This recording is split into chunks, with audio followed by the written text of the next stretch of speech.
The city of Balic.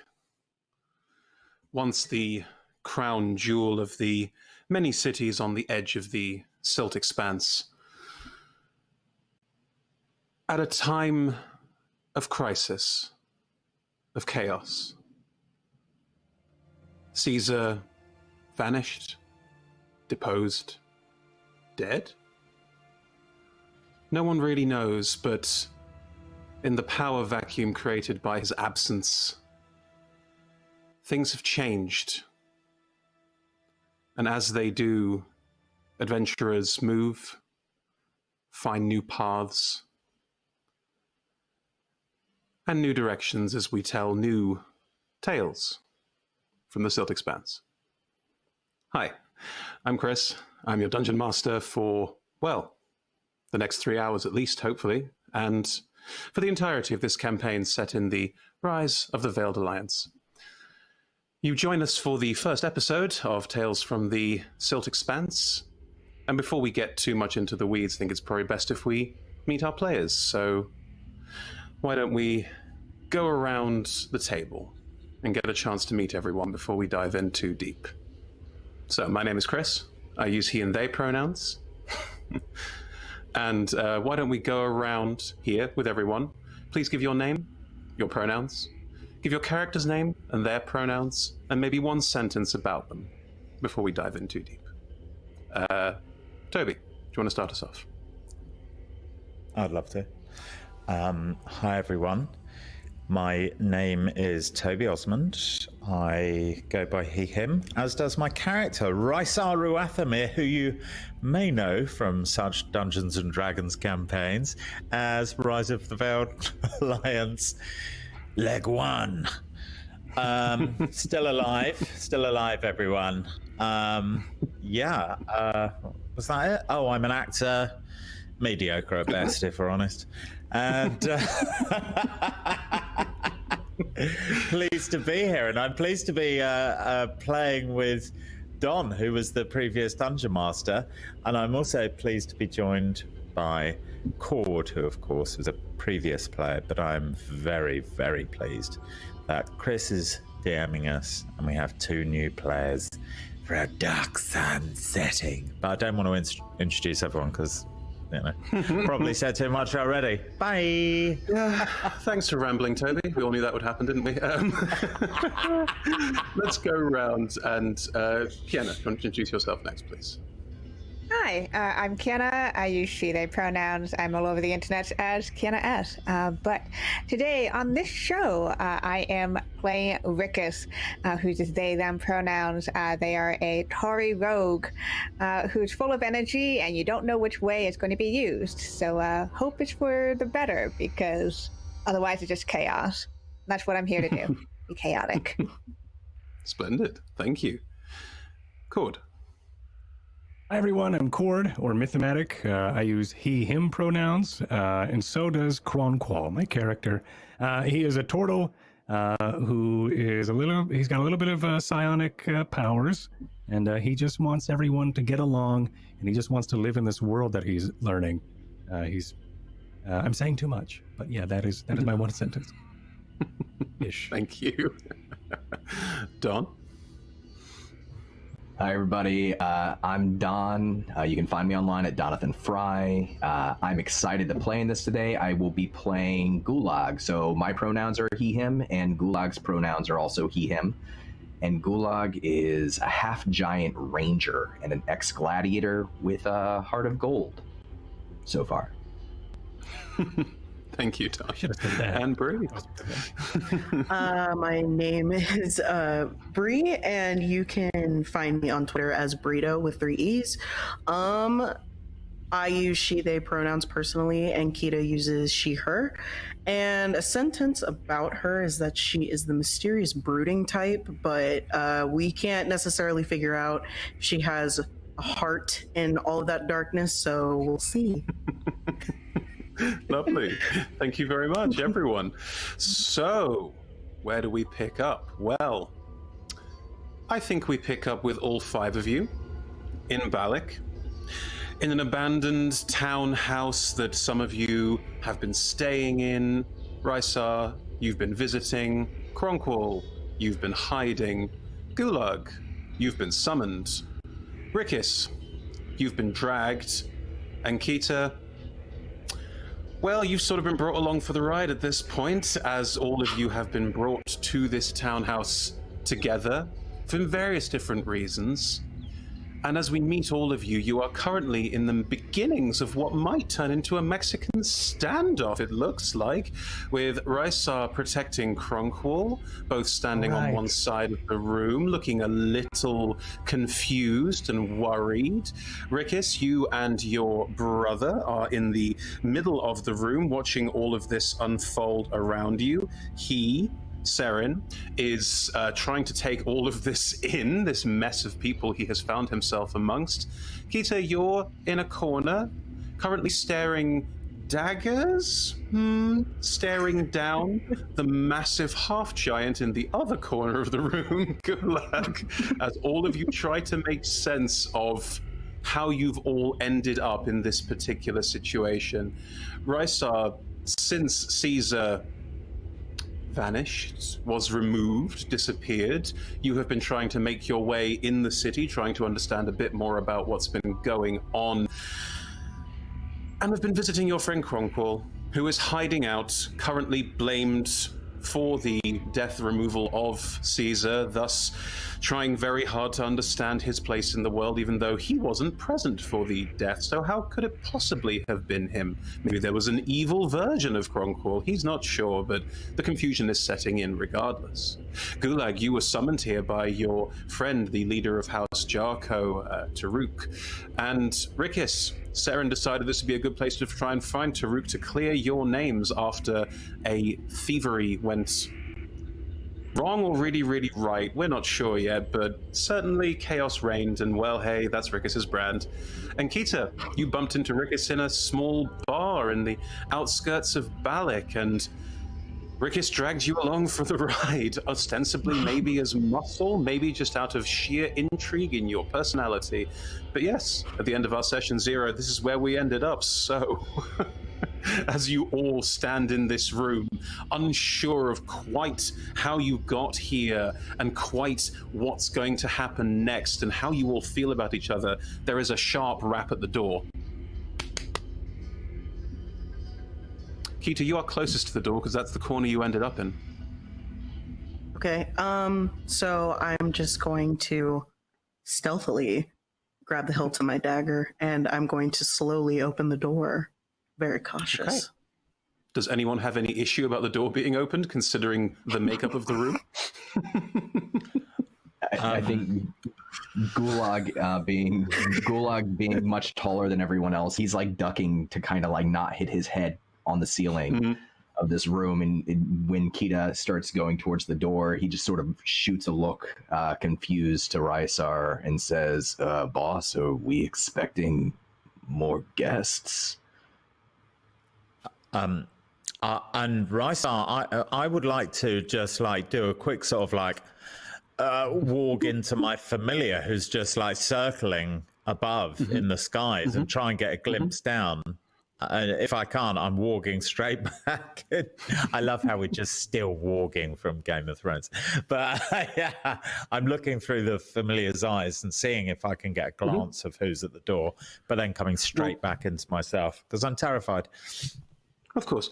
You're familiar. Would you say the two of you are close, have a good understanding? Myself and Gulag? No, you and your familiar. Oh, does your familiar do what you want it to do, or does your familiar tend to be a little bit more... No, it's not like that campaign, Chris. No, I'm the boss. You're the boss of this familiar. The only thing that... Yeah.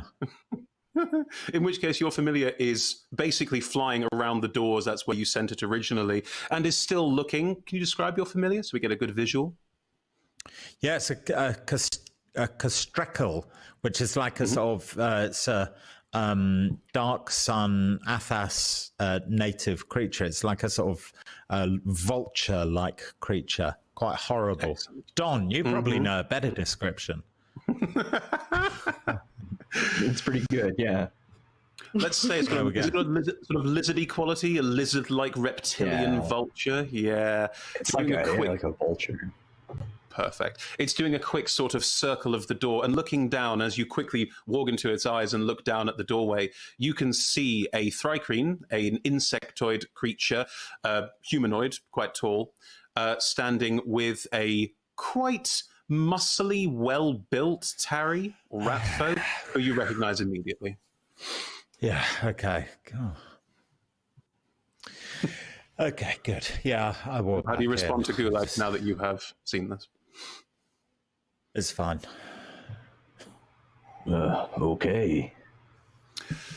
Kita, the door, you open it, as you were, and stepping into the room is a rather strange-looking tarry. He's a rat folk, no denying that he is a tarry, much like Rickus and Seren are in the middle of the room, but Taruk walks with a much more languid gait and a slower, calmer methodology than other rat folk that you've encountered. And as he walks into the room, he just looks around idly, noticing all of you look a little bit like not quite ready to throw down, but you all look a little bit like you're potentially not the best of friends yet. But he walks in with an idle, languid, just, I see you've all started to get to know each other already. That's nice. That's nice. And walks in, and the thrycreen steps in behind this Ntak. And as they step into the space, Ntak just follows, quite imposing, quite scary looking if you've not seen many thrycreen before, but is just following Taruk quite easily. Taruk steps into the room and gesturing around, well, this is fortuitous. I guess we are all already in the same place.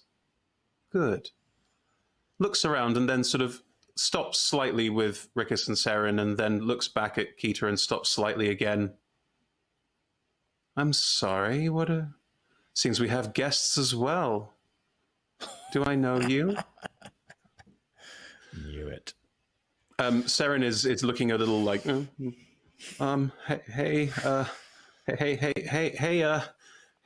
Taruk, it's me, Seren.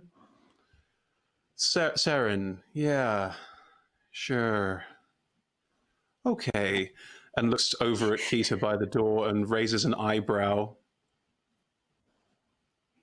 And you are? A friend. Okay. Looks around the room. Gulag, maybe you could find us all some chairs. Yeah. Is there a back room, or do I gotta go down the street? There's a back room.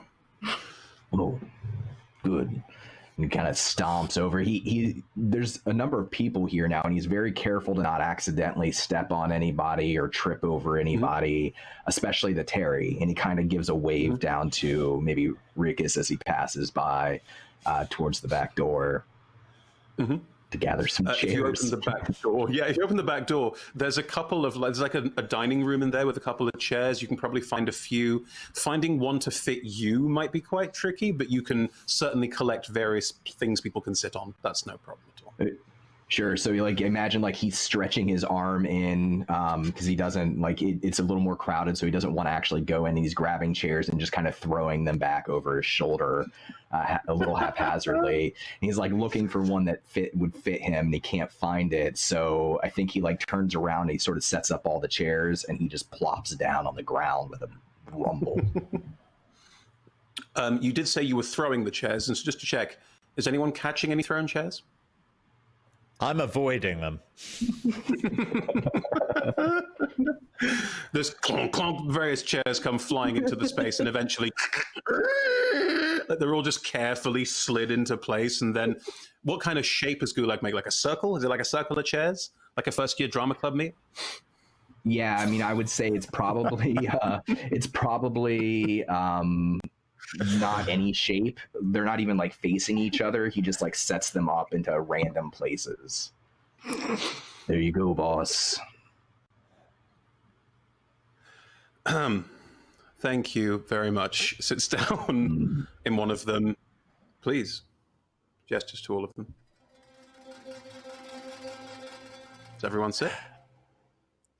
Taruk, we have a guest here as well.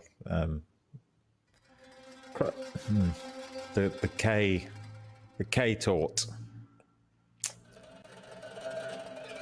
I have to work out how to respond to that. Hang on. The K tort.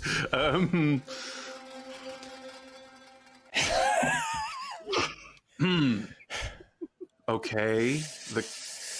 I'm aware of our friend in the corner. Okay, good. There's enough chairs, including. I take a chair. Cool.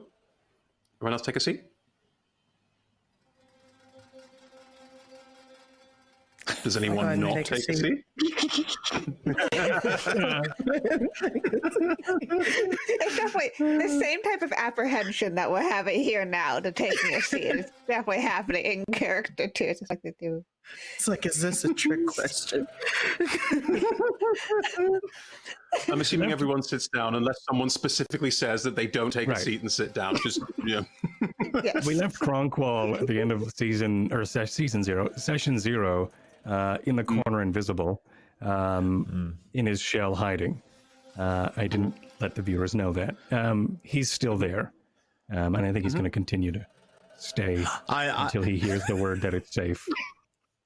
Raisa going to assume that no one sees him. From literal Mexican standoff to completely relaxed, and he's sort of. Sorry about that. Literally just like lounges back in a chair. Thank you, Gulag, much appreciated. And give a little knock on Kronqual's shell. So you can come out now, boy. Is it safe? Yes. Yes, of course. We're amongst friends and guests. All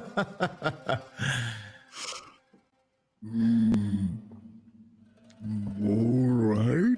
As his head just kind of emerges from the collar. Yeah, invisible. If for those who can see through invisibility would see. But yeah, he makes his way over. And I think what everyone else sees is just like a large knock and one of the chairs rattle a bit as he sits. Okay, so it looks like we're all present, plus guests. Best way to start this. Okay, you points at Keita, you points at Rickus, and you points at Saren. What I'm about to say might be a problem for you to be involved in unless you specifically don't want to be involved. So stay and be involved or leave.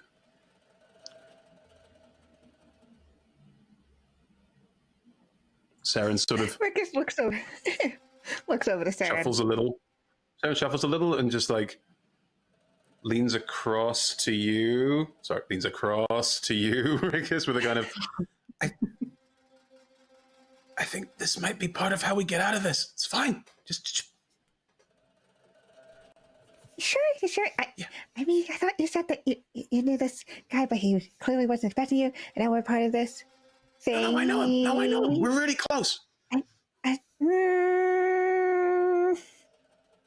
Super close. Mm-hmm. You can roll me an insight check if you like.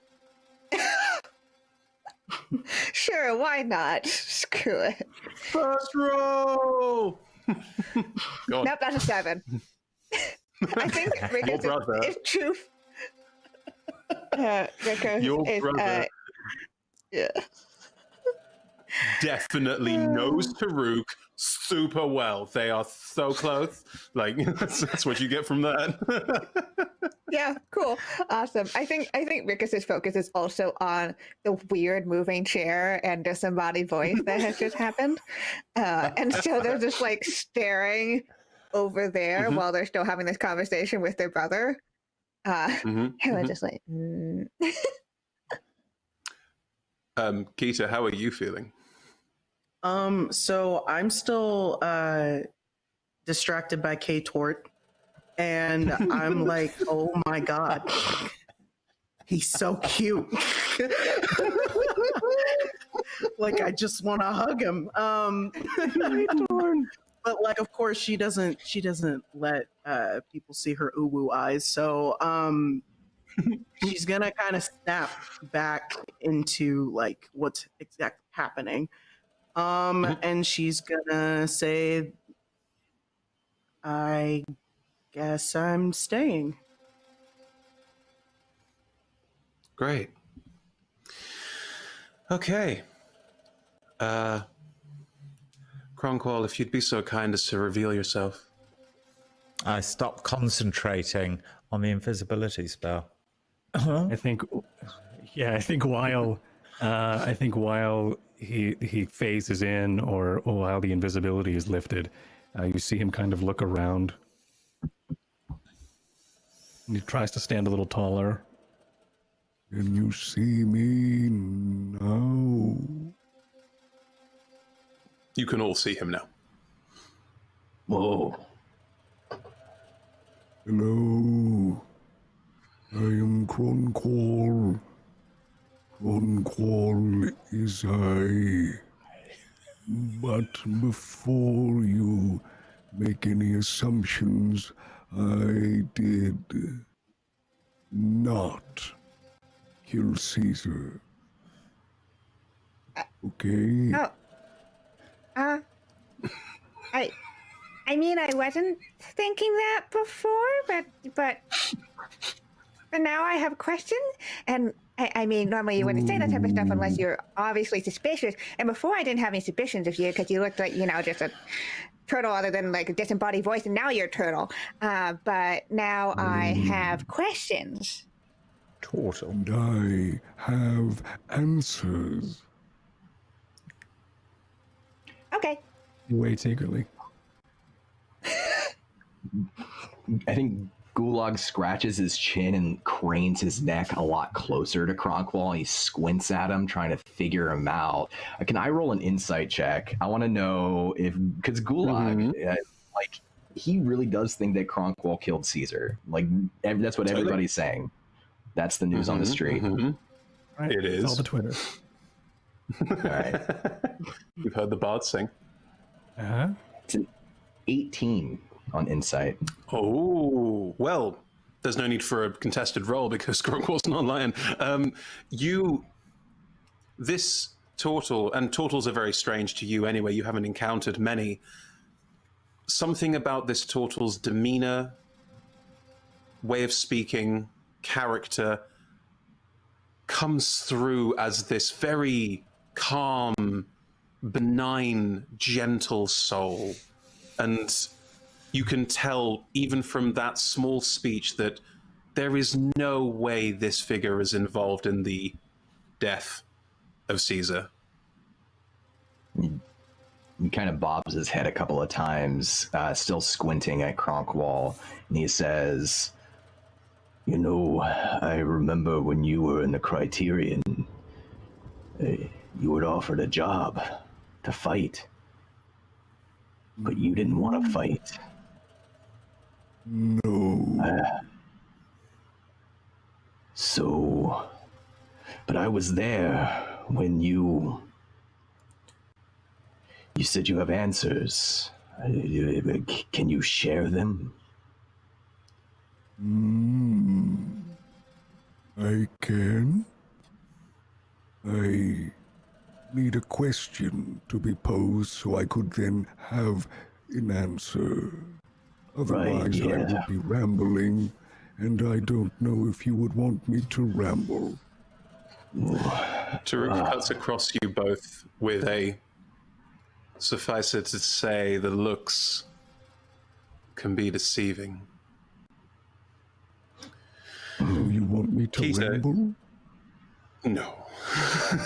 Keita, you don't know much about what's happened in Balic. Like, you've just come in, but you've heard on the grapevine that a turtle called Kronqual killed Caesar.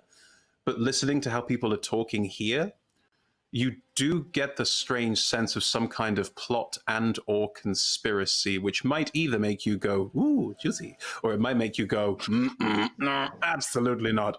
Which way are you leaning as you look around this room? Oh, she finds it juicy. She is paying attention. Right, so you're already aware that Kronqual is, of course, innocent, so there's no question there. But maybe you have other questions you still need answering? Where are you at in terms of this at the moment? Well, I just rolled an insight check because when Taruk was like, appearances can be deceiving, I was like, oh, okay, I'm just going to roll it right now. Wow. And I rolled a 1 plus 1. So I got 2 out of 20 on an insight check to see if I think this is actually Joey, Taruk. Let's start from the top. A 1 is a 1. You don't add shit to a 1. You roll a 1 is a 1. I know, right? So I think Taruk is a doppelganger. I think there's maybe a moment of going, this Taruk sounds different from the Taruk I met beforehand. Maybe because it's being played by a different actor, weirdly. So there's a moment of like, is this Taruk? Budget switch between season 1 and season 2. we gotta get a It's just a new campaign. Right, so you can see the strings, you can see the fourth wall for a second. It's going, what is going on? It's kind of like zoning out of reality for a second. Inception. The fourth wall for a second.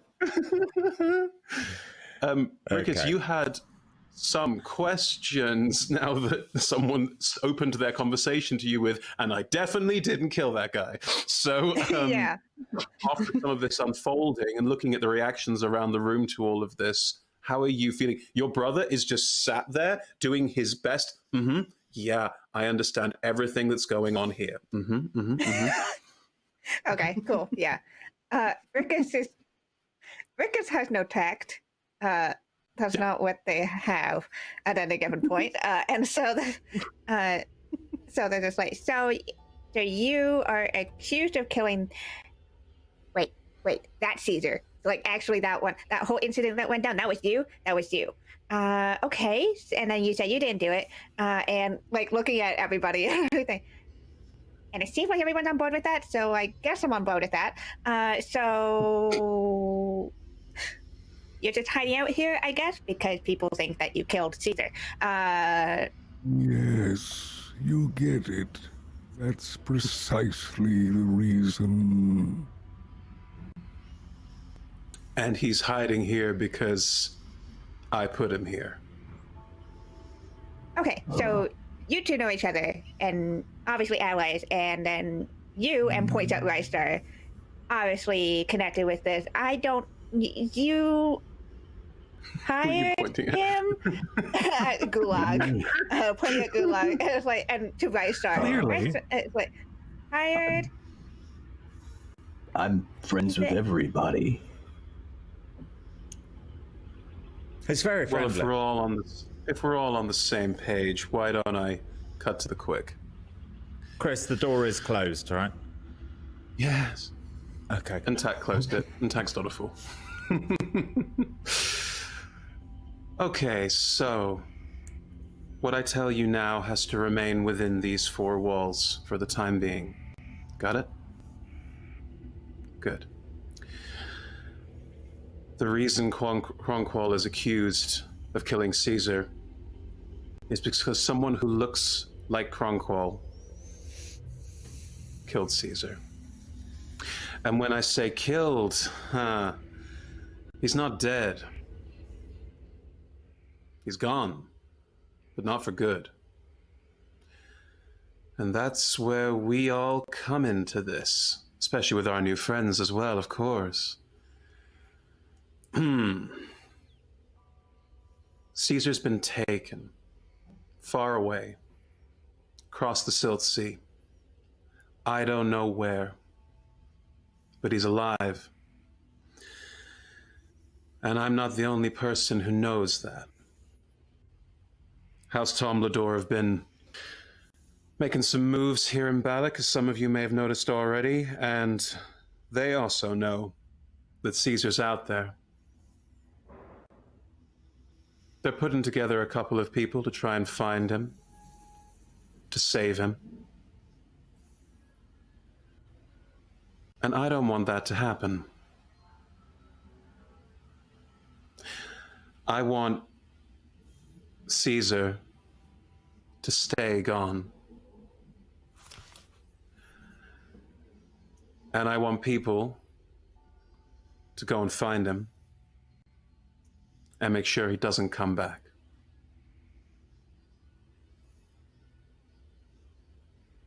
Kronqual,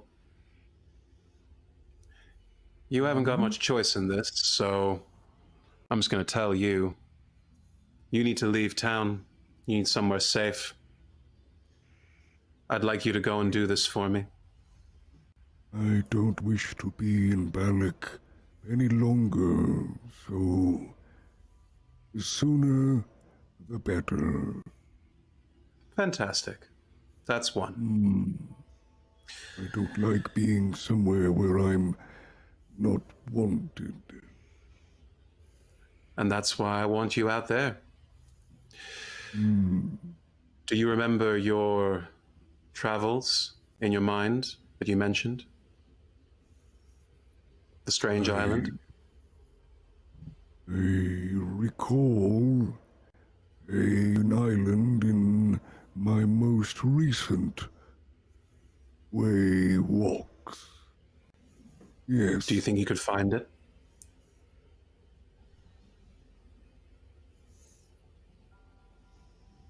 I'm sure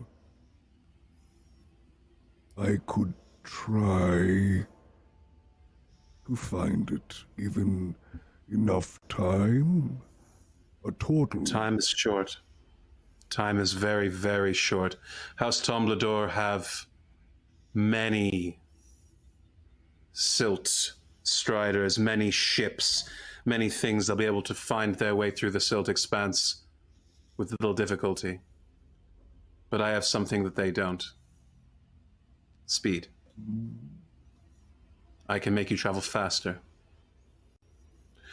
So, it'll probably be a race. And I need you to win. Do you understand? I've never won a race, I must admit. Well, I hate to fall into old parables, but slow and steady's not an option here, okay? All right. I will be quick. Gulag, Rysar, take a wild guess why I've asked you here. I want you to help him. Think you can do that? You want to make sure Caesar doesn't come back? I do. Don't you think that that might be bad for the city? Gulag, old friend, there are things going on behind the scenes that I can't talk about. We've got some powerful allies in the wings. And we would all do better without a Sorcerer-King there to make our lives more difficult. Okay? I think Gulag, looking very pensive this entire time, looks across the way to Rysar, and he's been friends with both of them for a long, long time, and he just kind of like scratches at the side of his face, and he says, Rysar, do you think this is right too?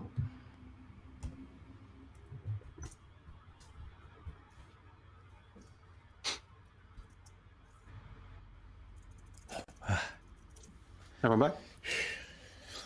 I'm back. All right. Code? Yeah, so Again, done? That was me. yeah, so Micro-edit. Gulag scratches the side of his face and he looks across to Rysar, kind of looking for an answer, and he says, Rysar, you think this is the right way to go? You think this is the right thing to do?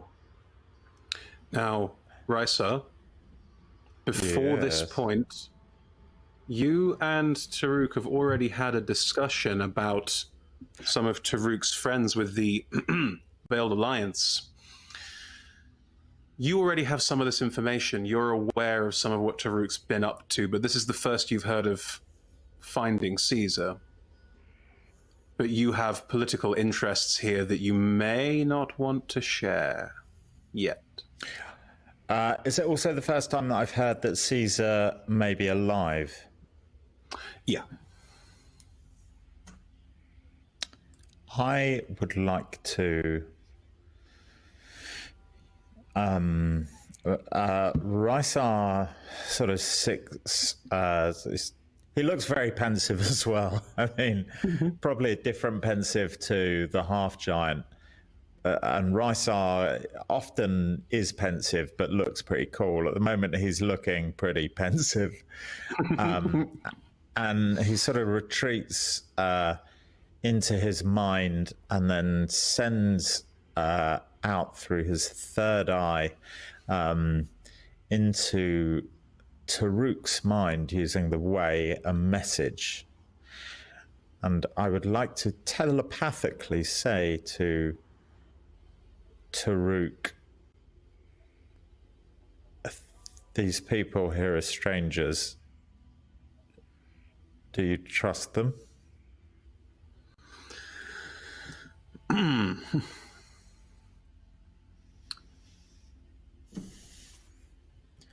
I have a habit of throwing caution into the wind and seeing what lands.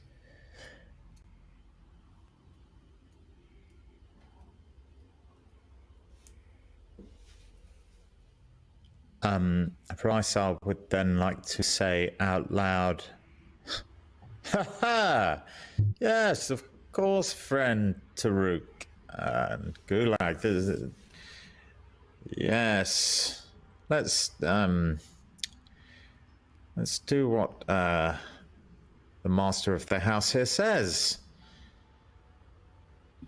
Of course." And he says it like that as well, as though maybe if someone were listening in, it would sound like he's being fake as fuck and trying to save his own skin. Gulag just kind of shrugs his big shoulders and he says, well, if you're paying well, Taruk, I haven't been outside the city in a long time. I wouldn't mind a little adventure. I thought you might like to go back. Get your feet dusty again. Yeah. That's 3. Great. Rounds on Rikus, Saren, and Kita. And our new arrivals. So wonderfully in the wrong place at the wrong time. Or maybe it's the right place at the right time. I can't tell. You willing to help?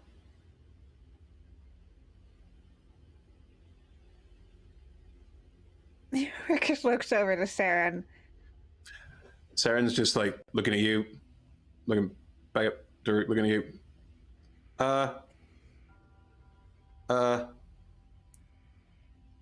Turns around to you. Well, the whole thing was that I was supposed to be in trouble, right? That's the whole situation with this. Yeah, I'm in trouble. yeah, Right? Yeah. I guess I should probably not be here in the city. And isn't this the same look, house?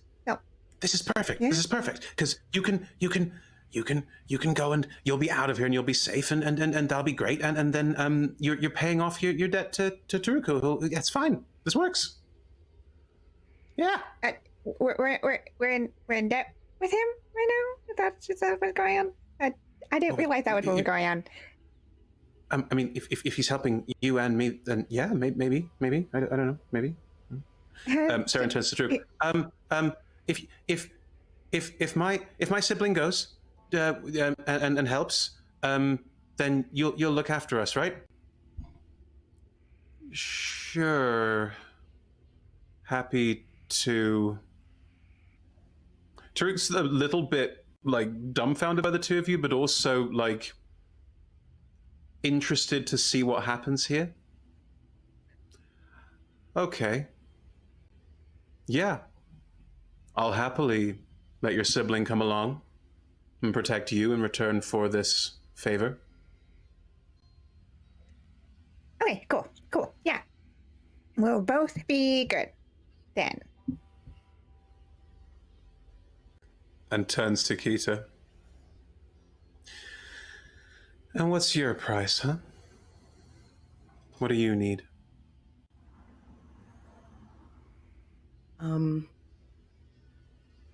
I guess information. I won't specify just yet, but if I do this, then I request information. Full honesty. A debt. An unspecified debt. Those are always fun. Okay. Deal. All right. Looks around the room. There we go. Well, let me take you to your vessel. Get you out of here as quickly as possible. Gotta go find Caesar. Kronqual, find your island. Yes, Best place to start. very well. All right, everyone. As he tries to roll up out of the chair. Best chop here, as we must try our best and be as quick as we can. As he makes his way towards the door. One last keep thing coming. before you go. No, I've got other commitments. You need to be careful out there. The Silt Expanse is a strange place with many strange things, and whoever pretended to be Kronqual and whoever managed to magic Caesar away will be creatures of some power. Consider yourselves warned, huh? Did you say sunflower? Some power. Oh, I'm sorry, my hearing is deteriorating with the age. Turuk is laughing with you. They're going, okay. Well, come with me. Let's head to the docks. Rises. Oh, Gulag, could you put the chairs back? Yeah, sure. Thank you. He starts to reach for. I think he starts to reach for maybe the one that Rikus is on, and then it stops. It's like, I'll wait a moment. Waits. His hands like hovering. Everyone gets up, and I assume everyone's getting up. Like Turuk's getting up, moving towards the door, but not going outside, waiting for a second. Correct. Yeah. If everyone else is getting up and the moving. chairs back into the back room. Yeah. I'm guessing there's no subtlety. It's just pick up, just putting them all in the back. You're like cracks of things are cracking, breaking, splintering. He slams the door. All right, I guess it's time to go. It's really sudden, though. Do you need some time? No, just maybe. We don't really have any, but yeah, I understand. It's just We have to be my quick. friends, you know. Just waddling away. It's like down the street. As you move towards the door, Kronqual, Turuk does turn around and look at the room and go, I think it might be sensible if our friend here doesn't look like himself for the time being. Anyone got any things they can do?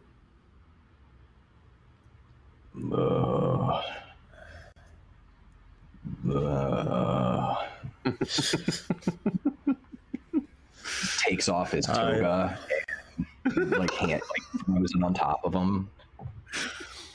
Oh God, what are you wearing? Underneath, he has leather armor, like up to his knee. Oh, thank like God. up. Yeah, he has armor underneath the toga.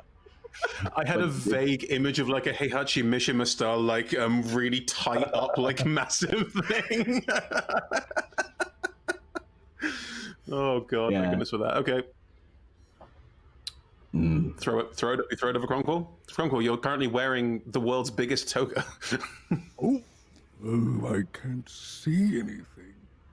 Oh yeah, I didn't think about that. And I think you see. Wait. Oh, Lucas, what you got? I think you see like the mound of the sheet that you put over him. Just like while he's saying I can't see anything, you see like just the one part where his head would be just rise up and like look around for a sec. I can't see anything. It's just like Oh god. has to find comfort Lucas, you in had the sheet. something? Yeah, Rickus is going through their large bag of stuff that they have relieved off of other people, and also had jeweler's tools. That's what they can do. That's their craft. And so they immediately kind of start up in Kronqual's space. Doesn't ask for permission to get up in there. Just gets up in there. And start like pulling, like chains and like brooches and other stuff out of the bag, and starts like hitting stuff up so that it's not so overwhelming on Kronqual, and also make it look like that's not just a toga thrown over a turtle. Give some form of shape to it. Kiana, let's make our lives easy here. What check are you angling for? That's a really good question. Are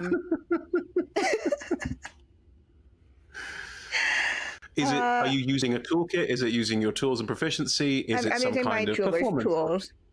Okay, roll me a check with your jeweler's tools. That's absolutely fine. Cool. I will allow. Yay. Why, look as good as Oh my god, that's a nat one.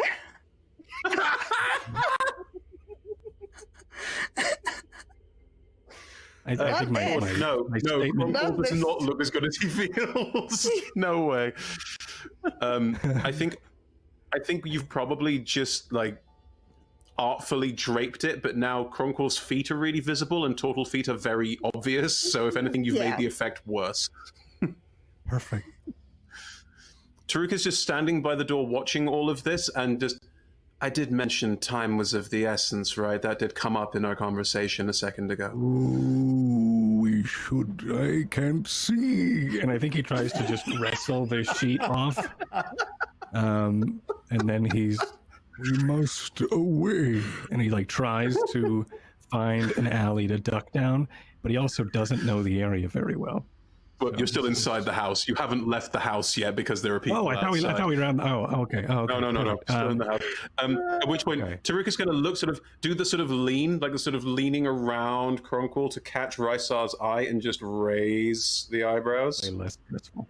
Silence. I will use my mastery of the way and my mind to once more shield.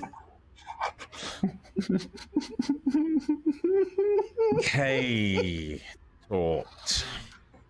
And Rysar pulls up his Rysar's wearing a toga himself. He's wearing his Praetor robes, but he's got like a custom hood for being shifty and stuff.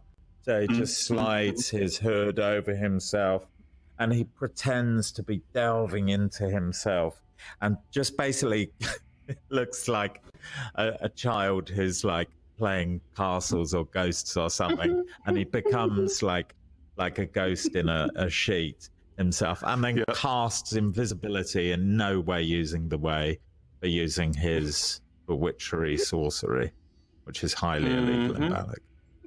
Of course it is. Do you have anything in particular to defile as you do this? I'm not going to defile. If we're using the optional defiling rules. Yes. Actually, no, I'm not. You That do would be all ridiculous.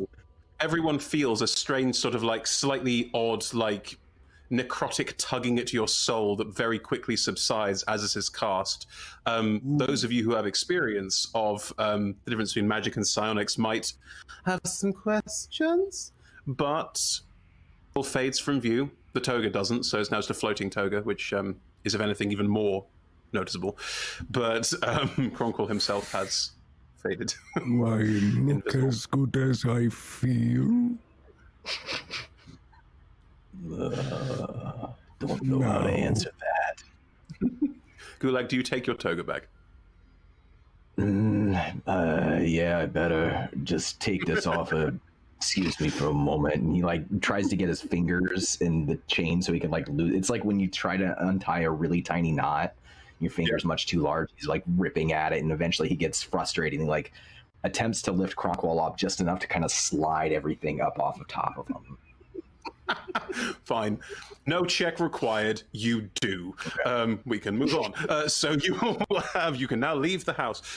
You all have, Kronqual is invisible. Kronqual can be guided as well as being invisible. And you all step out into the busy... If I may, as the hood comes off, I've also cast Disguise Self. And as the hood sort of comes back, I look like Akasha from Season 1 of Failed Alliance.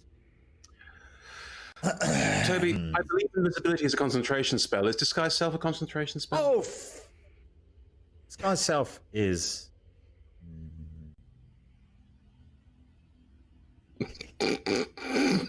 No, Both say the answer on it's three. not. Okay. It's not. Good. Then you can. No problem. You look like Akasha for reasons only known to yourself. Now you have to perform all of your voice acting as Akasha. Kronqual is invisible. Great. There you go. You all step out into the busy Balic street, and it is busy. Like, Balic is still trying to function as a society, even though Caesar has gone. Law and order is... and quite a lot of soldiers in the streets trying to maintain law and order, though it's not like literal rioting at the moment. It's just a little bit dangerous. Moving through the city streets, you can make your way out of the maze towards the city docks. And as you move your way down and out, does any of you check and see if you're being followed? Anything like that? I think I'll go ahead and undo it. Okay. You can roll me survival checks if you want, perception checks if you want, investigation checks if you want. Just tell me which one you are rolling. I see nothing. It's a nat 1. Nat 1. That's a lot of nat 1s in the first season. Third nat 1 out of 4 dice rolls. I think so. Okay. Good luck with you. I rolled a survival and I got a 25 on a natural 20. Oh, okay. Anyone else doing any rolling of any kind? I got a 4 for stealth.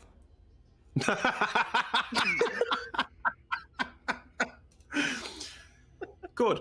I'd like you to narrate how an invisible turtle manages to, like, completely screw up trying to walk through a busy street while invisible. Just tell me what happens. Tell me how this goes. That's easy. So I think busy street, you said? Yeah.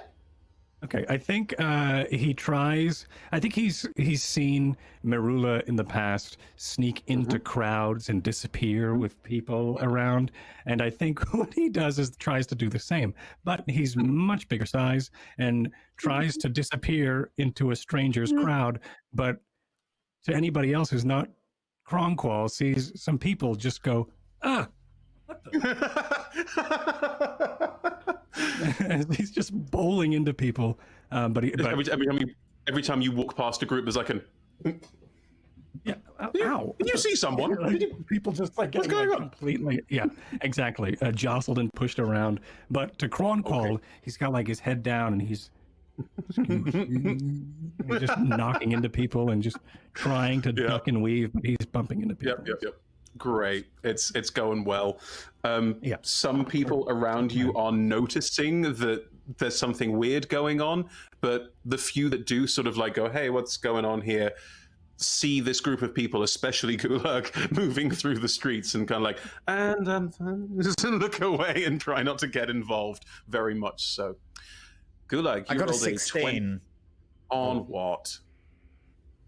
Just perception for my familiar, because For fun.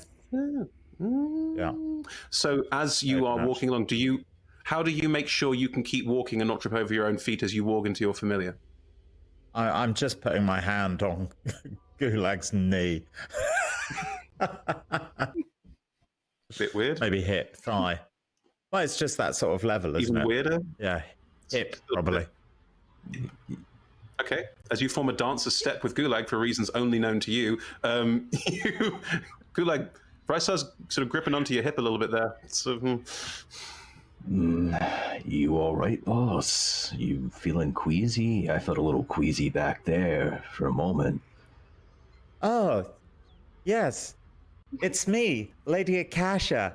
I'm just feeling a bit funny in the head, so I'm going to put my hand on your hip while and I walk out and just... All right. Toby, I'm going to remind you that you're a professional actor just now. While we're here. He said Akasha.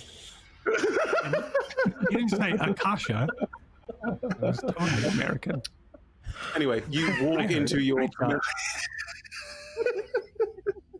you walk into your familiar, and looking around as you're flying above and getting a bird's eye view, well, Kastrekel's eye view of all of this, you can see that the streets are busy and there's occasional sort of scuffles here or there, but you're moving out of the way of it. And Taruk seems to be charting a very careful course, trying to stay out of the way of any hotspots or areas of particular bother or issue. As you're going forward, you do spy a couple of figures following you. Gulag, as you've started walking with everyone else, and even though Rysar's hand on your hip is a little distracting, you are able, with a sort of sniff of the air and a checking around you, your sixth sense kicks in. You know when you're being watched and you're being watched. And as you turn ever so slightly and look behind, above, around, trying to get a good sense of the area, you also catch two shadowy figures tailing you, one at street level and one moving over the tops and roofs of buildings. Every now and again you'll walk past an alley and see a figure just leap across that alley and be on the other side, and your entire group is definitely being followed. Yeah, so Gulag is, he's an elite guard. He's a gate guard, and so, like, noticing things is sort of his shtick. He has a good sense for when little things change in the air, when it's a little too quiet or it's a little too noisy. And seeing that jumping, dancing shape on the roof, how close are we to the docks at this point? It's still a good walk. You are a good, you're basically coming up to the Docklands area, but you are still many hundred feet away from actually getting to the docks and wherever Taruk is leading you to. So Gulag, over his back is strapped a massive great axe, and a pair crisscrossed with it, a pair of long, sharp bone javelins. They're these spears that are angular, probably made from like a heavier bone, like a Miklot bone. And just very casually, he'll slip one of the javelins off of his back, and he'll pretend like he's using it. Casual. Just casually get my javelin out. Right. Yep. And he's going to use it in the opposite hip from where Lady Akasha is hanging on to, as like, this is my walking staff. This is helping me stay balanced. And and so he's with a nice noble lady on his hip, just casually. Okay, hi, Lady Akasha. Thank you, Gulag. Okay, now Gulag, you know what's coming here is the definite performance check you've just asked for there, so let's have it. Yeah, this is his speciality. Performance. Yeah, performance, definitely. Absolutely Gulag's, core class ability. It's not as bad as it could have been. A 14. That's not bad. It's not bad. What'd you roll? 15.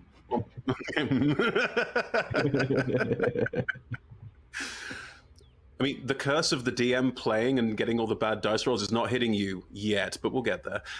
As you take a javelin off your back and go, "Yep, this is my walking stick," and just starts slowly making your way along with the Kasha there. No one seems to bat an eyelid at a bone javelin being used as a walking stick, as you have armed yourself very cautiously and very carefully moving forward. Do you give any of your other allies any indication that something's going on?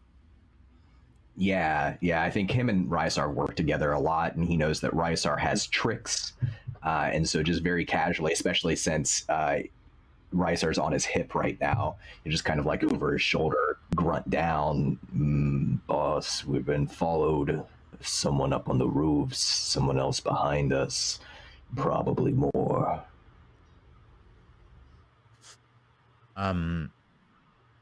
Yes, I know, thank you. Oh, is that why you're grabbing onto my hip, or is there another reason?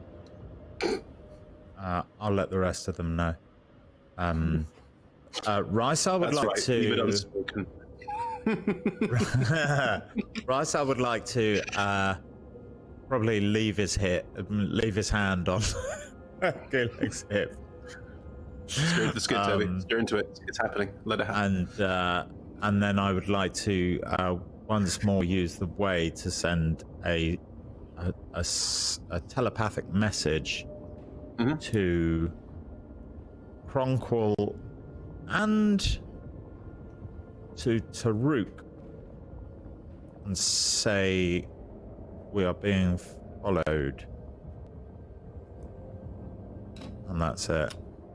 Can you reply to the message that you use? Is it like a message you can reply to this cantrip? No. No, it's not messages. It's a sonic broadcast. Yeah. Cool. In which case, Taruk up front will look left and right, lean across to Kita, who is nearby, and say, "When you get to the docks, you're looking for the Sirocco. Tell them I sent you, okay?"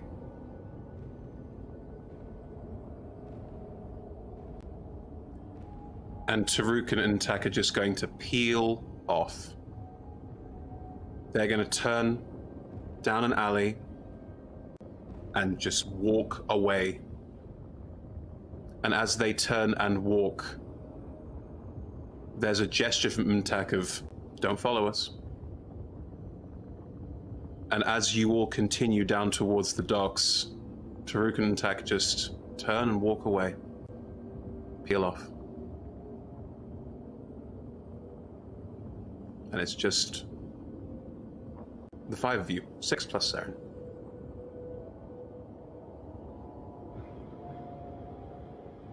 Do you all continue down towards the docks?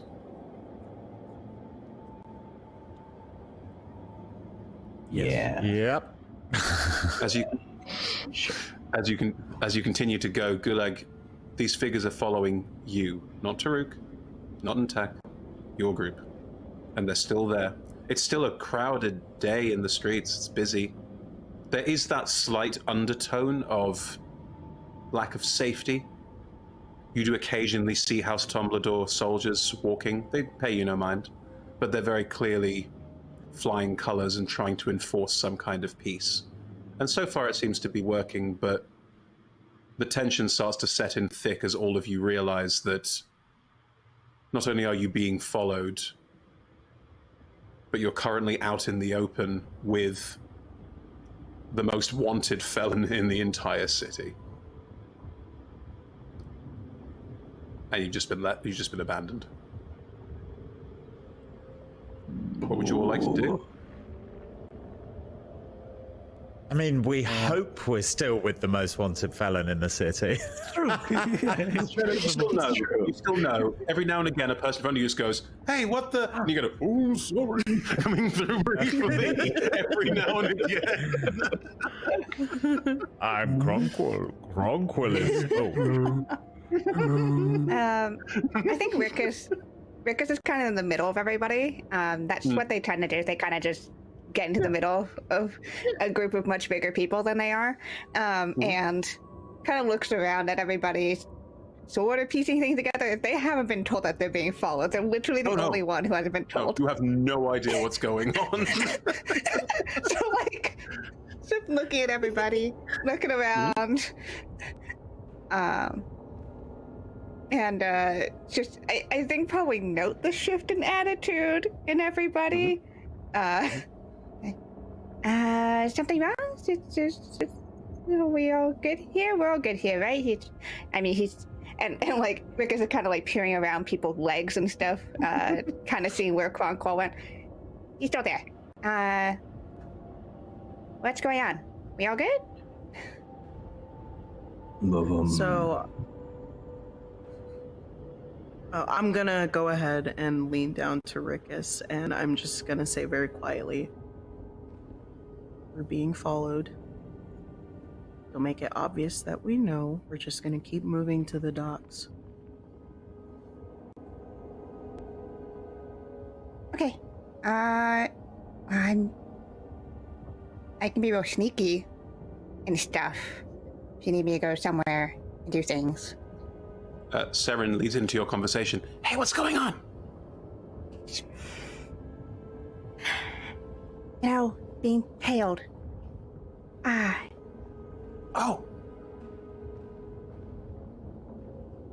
Might wanna okay. might wanna split now. Just because if you're not coming on the ship and stuff, maybe I I'll. thought it was going with Taruk. Where's he gone?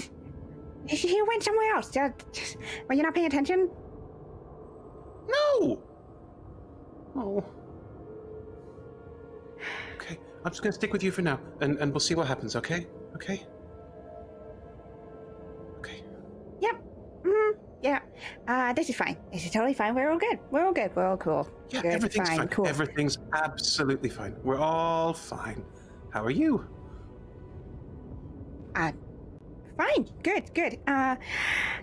He's really not sneaky, isn't he? And like kind of like points towards where Kronqual is ahead and bumping into people. There is a beautiful, like, arranged flower cart, and the flowers are quite, like, sort of nicely arranged. They're all desert blooms, nothing too spectacular, but there's a very faint, like, you can see, like, all the different plant pots are slowly being rucked up together as Kronqual just sort of rubs next to them, and there's the most obvious, like, painful, slow fall as all of the dunk-tsh, and Kronqual, you realize it's happening, but you can't stop. It's dunk-tsh. And all of these pots, and the vendor's just watching all of their pots fall over with a kind of... Like, Lever has no idea how, like, is the cart leaning weirdly? What's happened? And the vendor looks around with I think at this point, Rickus is like, okay, and like before, without even like a warning to Saren or the others, I think they start weaving ahead through people towards where Kronqual is, and their whole thing right now is trying to help Kronqual navigate. So getting up there and like not like, hey, I'm right next to the thing that's bumping into everybody, but like at least getting ahead of him and kind of being right in front of him as they walk, and trying to find better things. Would you like to give Kronqual advantage on a new stealth roll? Ooh. Yes, please. Let me help you. New stealth roll. So kind. Well, that's a 4 again, so that's good. Oh my god. And that's a natural 1, so a 4. Please tell me you add something. Do you add anything to that? I added a 1. Oh my god. Okay, good, right. Rickus, you're trying to help. If anything, you're making it worse because you're now walking ahead of an invisible person going, nothing to see here. Everything's totally fine. While behind you, boom. Literally, things just fall over. Like you're leading a bowling ball of destruction that no one can see. And So the whole there's a street bunch is of now attention starting on to me realize. now. Yeah, the That's whole street is fine. now having a look at this like, what the hell is going on here? And people are starting to sort of mutter and wonder what's going on. You're all making a spectacle of yourselves and are being Great. tailed. Awesome. Perfect. Gulag will kind of pipe up, not too loud, but enough that like at least our group can hear. And he'll say, maybe the best thing's to get to the ship, and a couple of us can sort of keep them back, make sure they don't follow.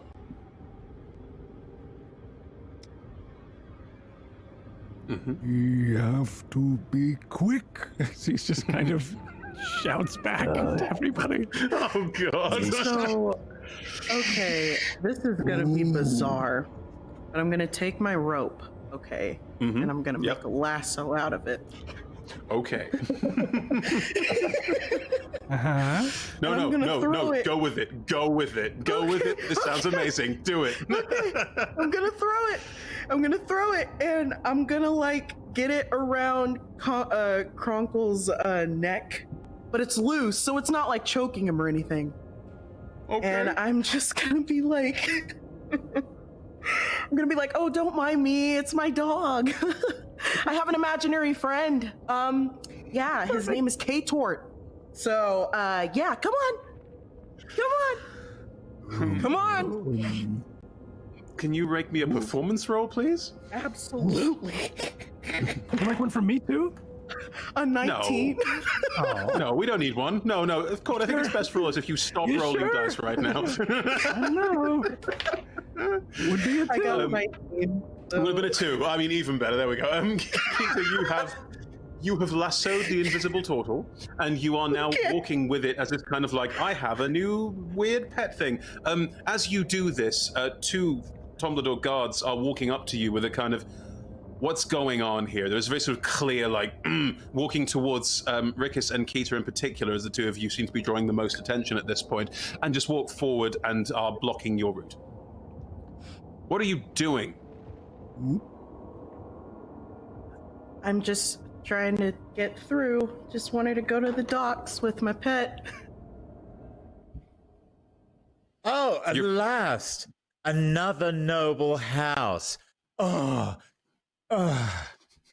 These Terry, I thought they'd be good rat folk at arms, but they're useless. I'm Lady Akasha, you've probably heard of me.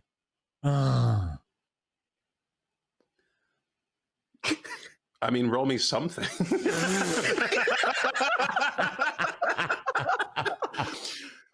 I will allow a deception roll. I will allow a performance roll. It's up to you which one you want to make here. I mean, we could do like a social encounter. You want to do a social encounter? No, it'll take too long. How about persuasion? What are you... No, you're not persuading anyone of anything. You're either lying or performing. It's up to you which one it is.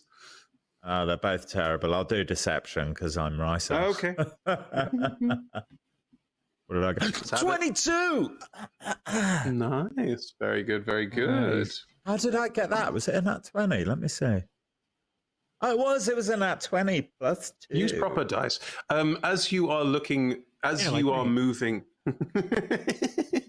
As you step forward, the 2 Tomblador guards do see Lady Akasha. And, apologies. And they bow a little as a little scraping. There is a kind of like snark and like it's not entirely cool. It's not entirely copacetic, but they do both step out of the way and also make way for nobles, come on, and sort of push people out of the way a little bit. And you can move through this area with 2 Tari, one of which is walking in front of an invisible turtle who Keita is pretending is her pet, while a half-giant is held at the hip by Lady Akasha, just walking along. It's a spectacle. That's what it is. Come on, Gulag. Let's carry on our date. You got it, boss.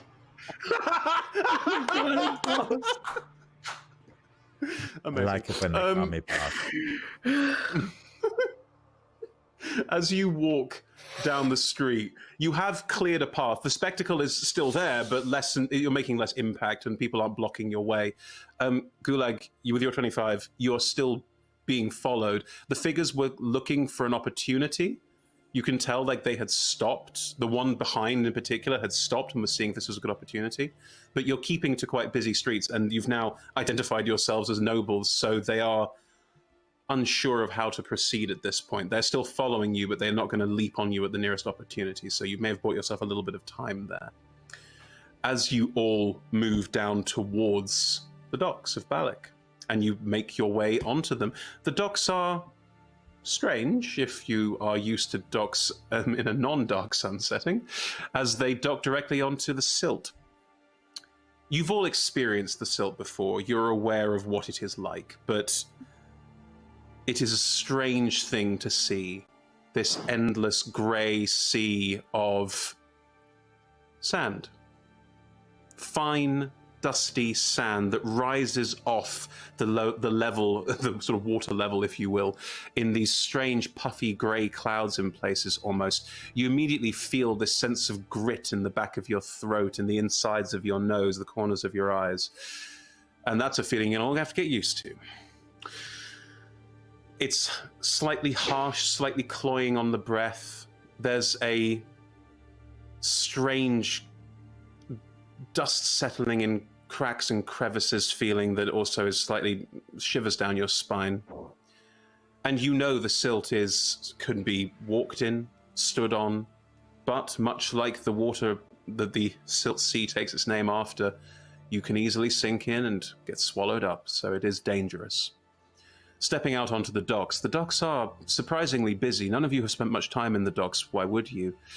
And looking around this space, many, many House Tomblador skiffs, these strange, almost boat-like structures with large wheels that seem to grind through the silt, and strange, almost ski-like structures on the front, having the front of the ship glide across, take up a huge amount of room on these docks, House Tomblador colors flying true across most of them. Quite a few of them are moving out from the docks, making their way out into the Silt Expanse, and you can see what Taruk meant, House Tomblador's presence on the docks and the amount of forces they are mustering out into the Silt on this mission to find Caesar, which they're not being open about at all, why would they be, is clearly at full force. Looking around the docks, there's a hive of activity, a large number of Silt sailors and people who ply their trade, merchants and people who work on the various skiffs are making their way, carrying many, many different barrels, boxes, rope. It's very, very busy, a lot of movement, a lot of activity. Looking around the docks, you don't know what the Sirocco looks like. You don't know where to start. You have very little context for what you are looking for or about to do. What would the 5 of you, 6 plus Saren, like to do? I would, if you let me, stop. Always. So people all just run right into me. Oh, now you're all here. I don't know what I'm looking for. I imagine you all just walk and just run right into him. I mean, you are slightly more visible now because of the lasso, but you are a lassoed invisible thing that is quite broad. Right. Yeah, there is a strange sort of like you all sort of like you crowd into that starting square on the map. Like it's we are on the same. Looking around, none of you know what you're looking for. None of you know what the Sirocco is or how it functions or anything like that. You're on the docks now, where Taruk told you to go. So you're looking for a knight named Rocco, is that correct? You've not heard the name Sirocco. None of you have heard the name Sirocco apart from Keita. I thought. So I don't know why we're here. But what's it's a ship. Kronqual. K-Tort.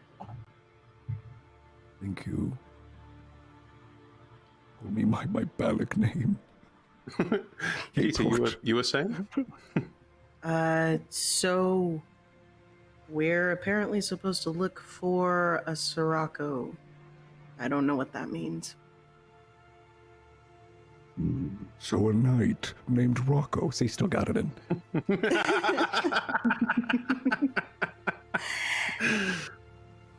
So, I mean, it could be a title name situation. It could also just be a full name that's not, sir, whatever. It could also be a ship name.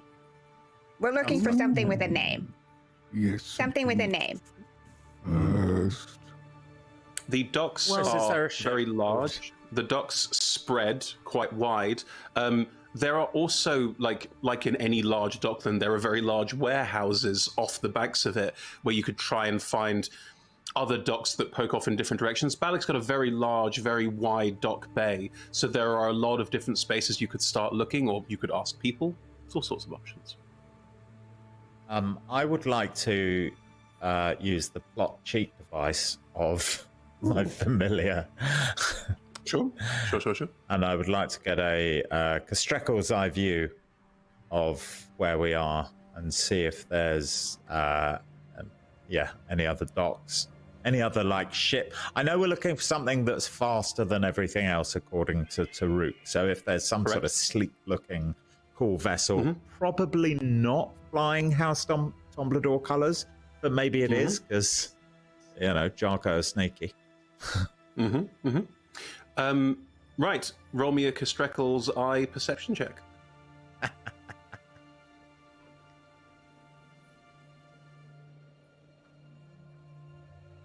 $11.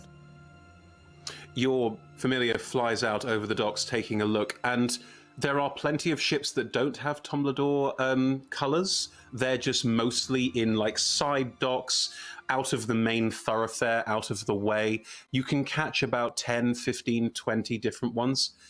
Even with an 11, you do catch that there's most of these ships here are silt skimmers. They have these very large wheels or these skis or both. They are clearly designed for as much speed as you can get on silt, which you have to grind through to move. So you don't see anything that particularly strikes you as speedy or fast. What you do notice with an 11 is there are, if you head to the north at this point, the further north you go, the further out of House Tomblador's dock area you go, and the more ships are there that seem to be not flying the colors. So that might be a good place to start. But apart from that, you don't get any more detail. Okay, I will return to my normal sight and suggest, why don't we go and look at the other... Why don't we go and look at the other docks?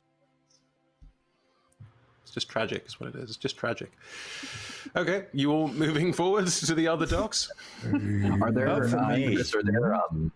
guards that are not Tomblador guards here, like normal city guards or anybody who you do see some normal city guard, but Gulag, you're experienced enough at this. Even normal city guard now, you can tell that some of them are Tomblador in disguise. It's nobody the city guard at this point. Yeah. No one you trust. Absolutely not. Cool.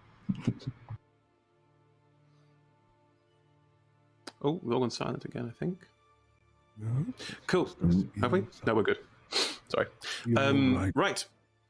As you all start moving to the north, the docklands to the north are far less busy, and you start moving away from these crowds, and you start to realize that you're heading into areas that are not abandoned, but very quiet. And Gulag, you're still being followed, and you're smarter than your average bear. You're aware of this. As you move into the area where there's fewer people, the chance of these people following you doing something has risen. Is there anything you want to do about that? Anything you want to handle as everyone moves forward to the north, moving through the docks?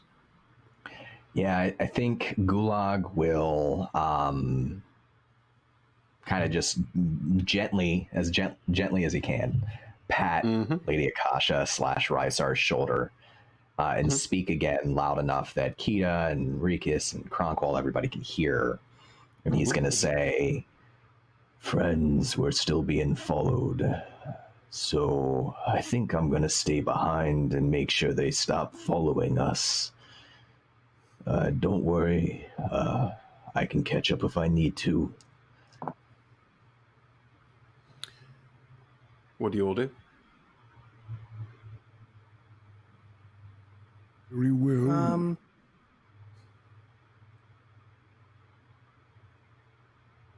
Oh, I think I'm going yes. to. Gulag, you hunk. Yes.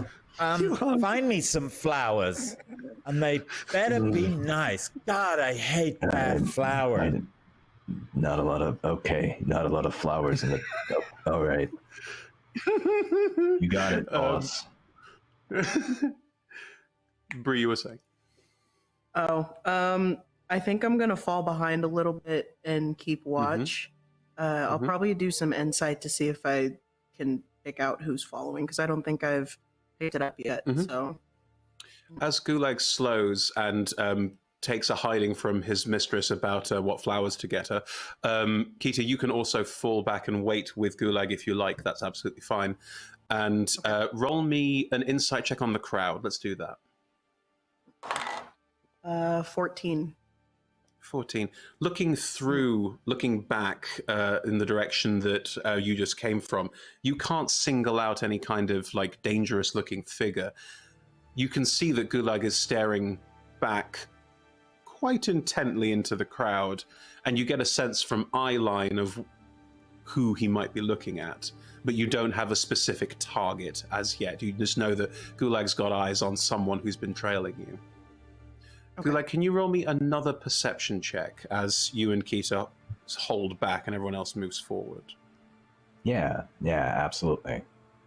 Do you want perception? Yeah, I'll do perception.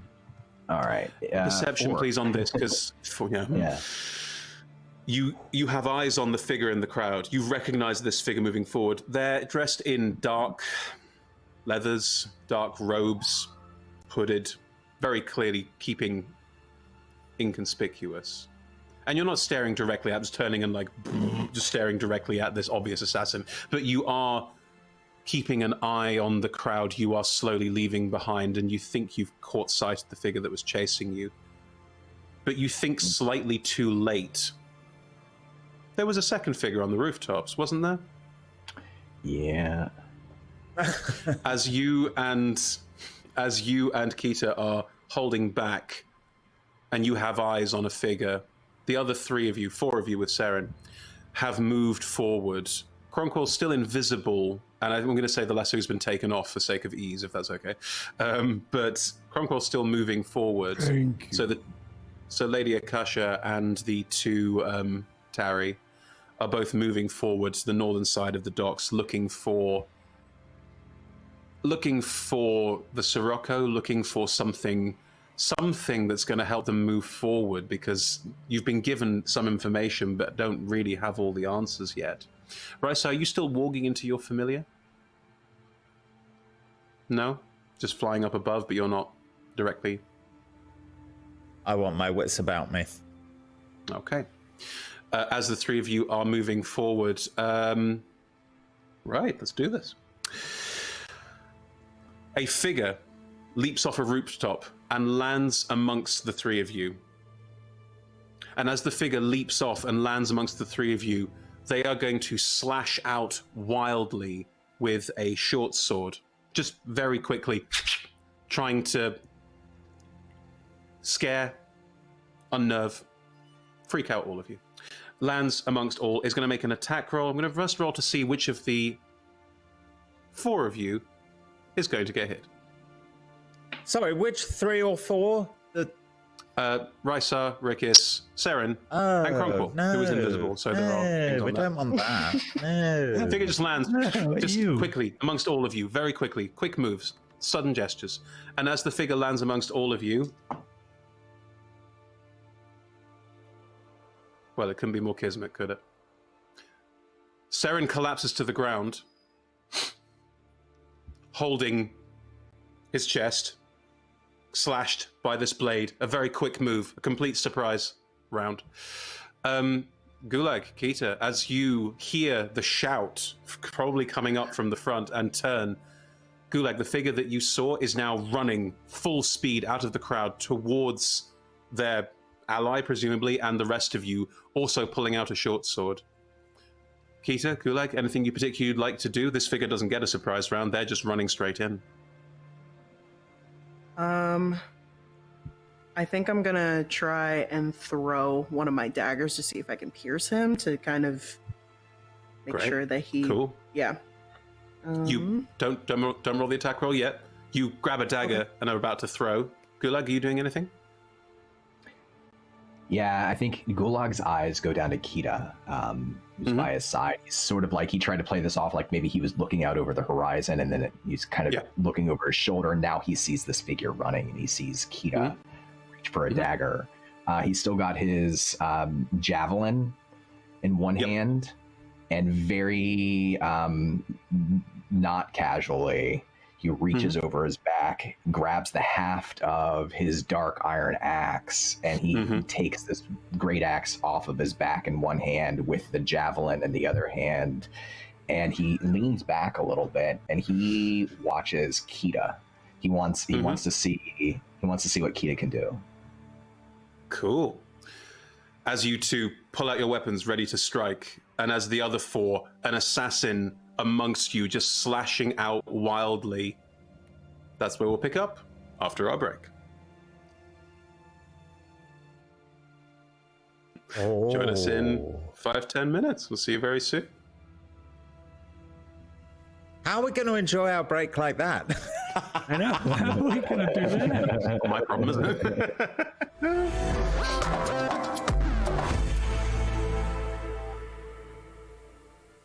Greetings, adventurers. Today we're excited to introduce you to a new story, Dark Dice, a horror podcast that blurs the line between actual play and audio drama, where the story is determined by the roll of the dice. 6 adventurers embark on a journey into the ruinous domain of the Nameless God. They will never be the same again. One of the players is not what they seem after a doppelganger, a creature that can assume the form and voice of whatever it kills, infiltrates the team. As the players are picked off and replaced one at a time, can they figure out who the monster is before it's too late? Can you? In addition to a full-blown fantasy soundtrack with over 30 live medieval instruments and a 40-person choir, sound effects further enhance the story. Here's a quick example of what that sounds like. The shambler with the jar of liquid inside of him. Soren Arkwright let loose an arrow that cracked the glass, passing through the spine of the creature. The shambler still managed to maintain its forward momentum, but stumbled as it eagerly tried to bite and swipe at Soren, landing near his feet. As Rowena struck the shambling creature near Soren, she shattered the canister in its stomach, sending its liquid contents spilling to the ground. With a rush of liquid, the small fetus fell too, twitching and moving toward Rowena. I'm gonna punt you! Rowena launched the fetus into the mouth of the mimic with a kick. So if you dare, gamble your sanity and subscribe to Dark Dice however you listen to podcasts, or on Spotify. Dark Dice can also be streamed at darkdicepod.com.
Darlings. Milk here, spy for the Arcane Brotherhood, and Queer Eye for the extraplanar guy. What brings me to the Icewind Dale? Well, I'll tell you. On the down low, I am secretly looking for a way to rid myself of the alien children that are nested in my face. Or, failing that, I'll be happy to die as I've lived, strangely and gorgeous. We're all dust at the end of the day, darling, but some of us were born to sparkle. Icewind Dale Corrupted, on Mondays from 6 p.m. to 9 p.m. BST at twitch.tv/adventurerswanted.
And we're back with our party of misfits finding themselves in combat with two assassins who they have no idea why they're there, no idea what they want, but they appear to have somehow angered the wrong person already.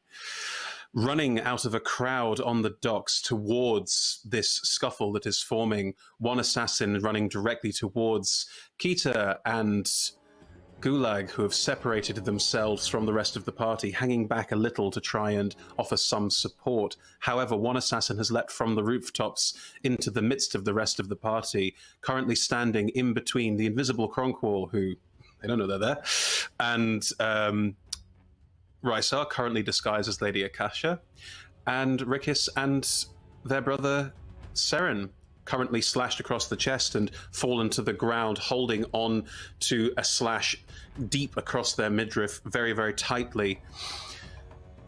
Kita, the assassin running out of the crowd, you're about to throw a dagger at them. Please do. Make me that attack roll. 13! 13! Hey, that's pretty good. It's not an 8, is it? So you... No! No, it's not an 8, it's a 13. So you lean out, and how do you throw your daggers? What kind of move we got here? I'm going to go ahead and twirl it in between my fingers, and then I'm just going to whiz it right through the air into his chest area. Yeah, as you throw the dagger out, it flies out towards this figure who is currently running full pelt towards you and Gulag. As you do, the figure, shadowy in the robes, seems to almost wisp out of existence briefly. The robe spins and almost spirals, the cloth like wrapping around a central point, and then reappears right next to exactly where they were naught but a second ago, and the dagger cuts through where they were, and they're now still running forward, having dodged the attack with a psionic ability. And as they are running forward, Gulag, your turn to step up. Gulag sort of bobs his head, having watched Kita, and says, that was a good throw, not your fault. And he takes 2 steps forward, and with his left hand, he lunges and throws that bone javelin through the air, trying to predict where the figure is going to run into so that it comes down right at the right angle. Pretty cool move. Give me an attack roll.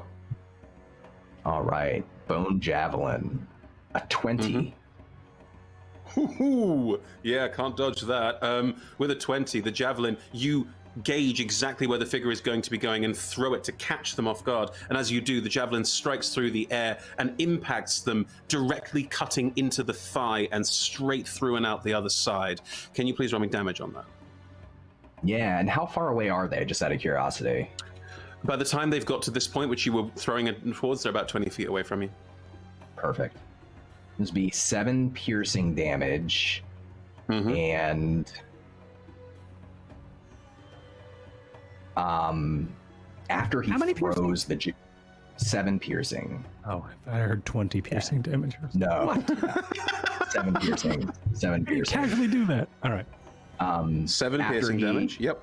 After he throws the javelin, Gulag takes a catch breath, and he goes into his own mind, and he creates this sort of fortress in his mind. It's this towering cliff, and there's this howling wind on top of the cliff that he can feel on his skin, in his body, and he starts to run, and he picks up speed, and like boots against the ground, against the wooden planks of the docks. He casts Zephyr Strike with a bonus action. Yep.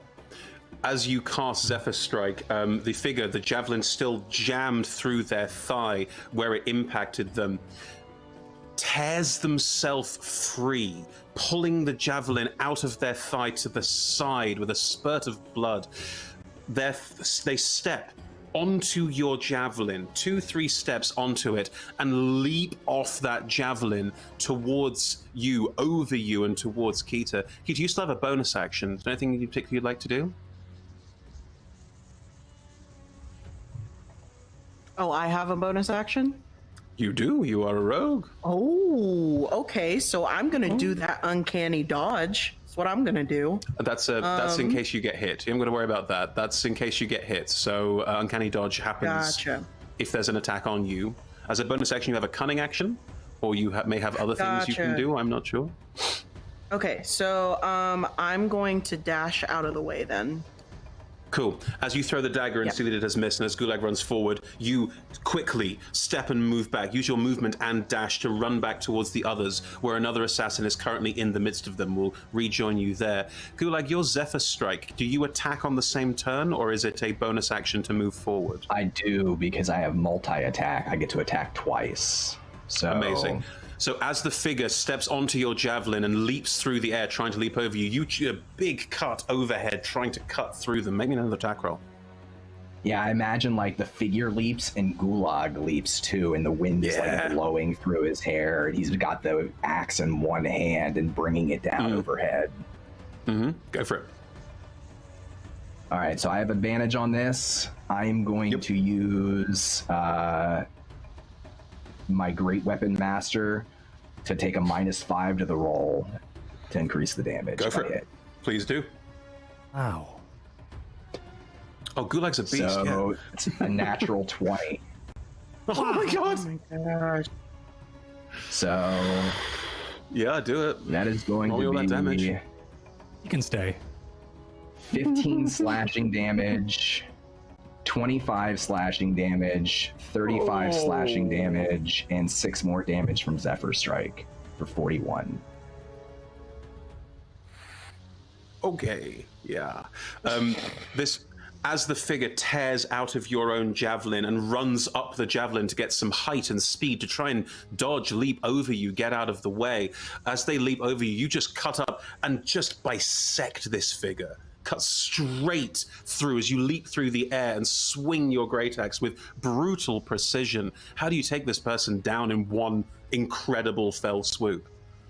Yeah, I mean, it's two forces moving through the air at high speed towards each other, and just this brutal rip downward, one-handed with this great axe. And the metal of the dark iron of the axe kind of glints in the light of the sky as it comes down overhead, and it cleaves the person from neck through the body, dissecting them, bisecting them in the air. I imagine maybe both of the sections fall off the dock into the silt, and Gulag lands with a heavy thud. The ground, the wood cracking, crunching beneath his feet. He's kind of breathing heavily. He looks back over his shoulder. He says, "Hey, Rysar, boss, did you see that?" And maybe that's when he notices that everybody else is running that way.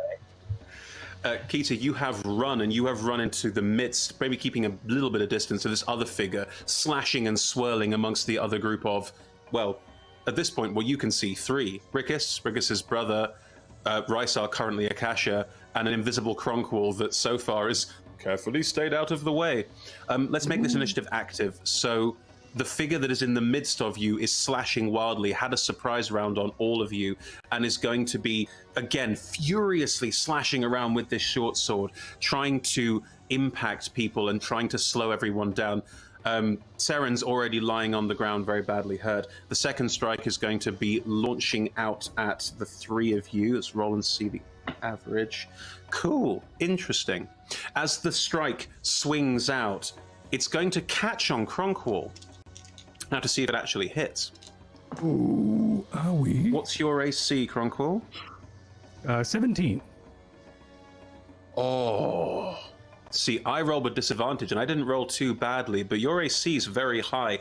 The short sword skips off you invisibly, blocking the hit on any of your other friends. As it skips off you, the figure was just turning and saying, "Where's the top?"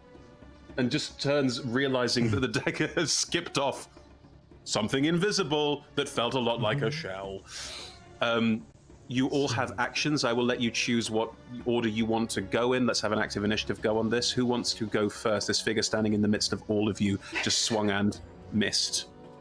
I'm gonna say Rickus's, because this is immediately, this person just hurt my brother and then just tried to attack my friend. I'm fucking It's you know how it's currently been a cluster of energy, and now it's being focused in on something. And that particular thing happens to be trying to kill this person in front of them. Yep. Now terrified of Rickus. Out of character. That's me. Rickers, go for it. What do you want to do? Cool. Yeah, pulling out the obsidian rapier, trying to hit. Do a stab. 25. Cool, you launch out. How do you? Yeah, it's an obsidian rapier. You launch out of this figure. How does your attacking function? Like, is it like a sort of direct stab leap forward? Is there like a swing to it? What kind of attacking is Rickers doing? This is incredibly pointed. Again, as if focusing all of this chaotic energy that's been around them and that they're being into now one goal. I think it's just an incredibly precise motion of pulling out the rapier and just almost as if putting the hilt close to the chest, reaching out with it. And that will be 8 piercing damage, and I'm also going to do sneak attack because there's my friends right here. And that will be an additional 11 points of damage on top of that. Ooh, good first strike, because you step forward. This bound of energy steps you, and the rapier just goes straight in through the armor. It's a perfect piercing strike, and as it dives in straight through, you're embedded into this figure. They're clearly, like, they were trying to do something. They were thinking about some kind of ability to dodge this, but you struck true, and you're now locked face to face with this figure, your rapier buried in their side, just locked in this direct combat situation directly in front of you. Do you want to take any bonus actions? I think my bonus action is to withdraw the sword and slide underneath and get up onto the other side of this person. So now we're flanking, me behind and my friends in front. Okay. Your movement, you can move through people's spaces unhindered because you're a Tari, so that's absolutely fine. Are you disengaging or are you staying within 5 feet? I'm staying within 5 feet. Cool. So I you have stay. You pull the rapier out, slide through the legs in a very quick, very artful motion, and are now standing behind this figure. Kronqual, Rysar, do you do anything? Oh.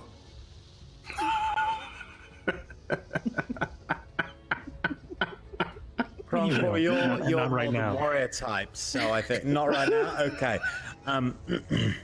So the assassin in amongst us is engaged with Rickus, but not slain. No, not even close.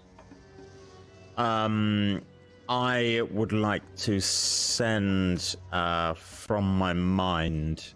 I think Rysar will use the way, and the scene unfolds in the assassin's mind of the twin moons of Athas, and from the moons comes this rat creature and buries into its mind, and the rat weirdly has like Rysar's sort of orc-like elvish features.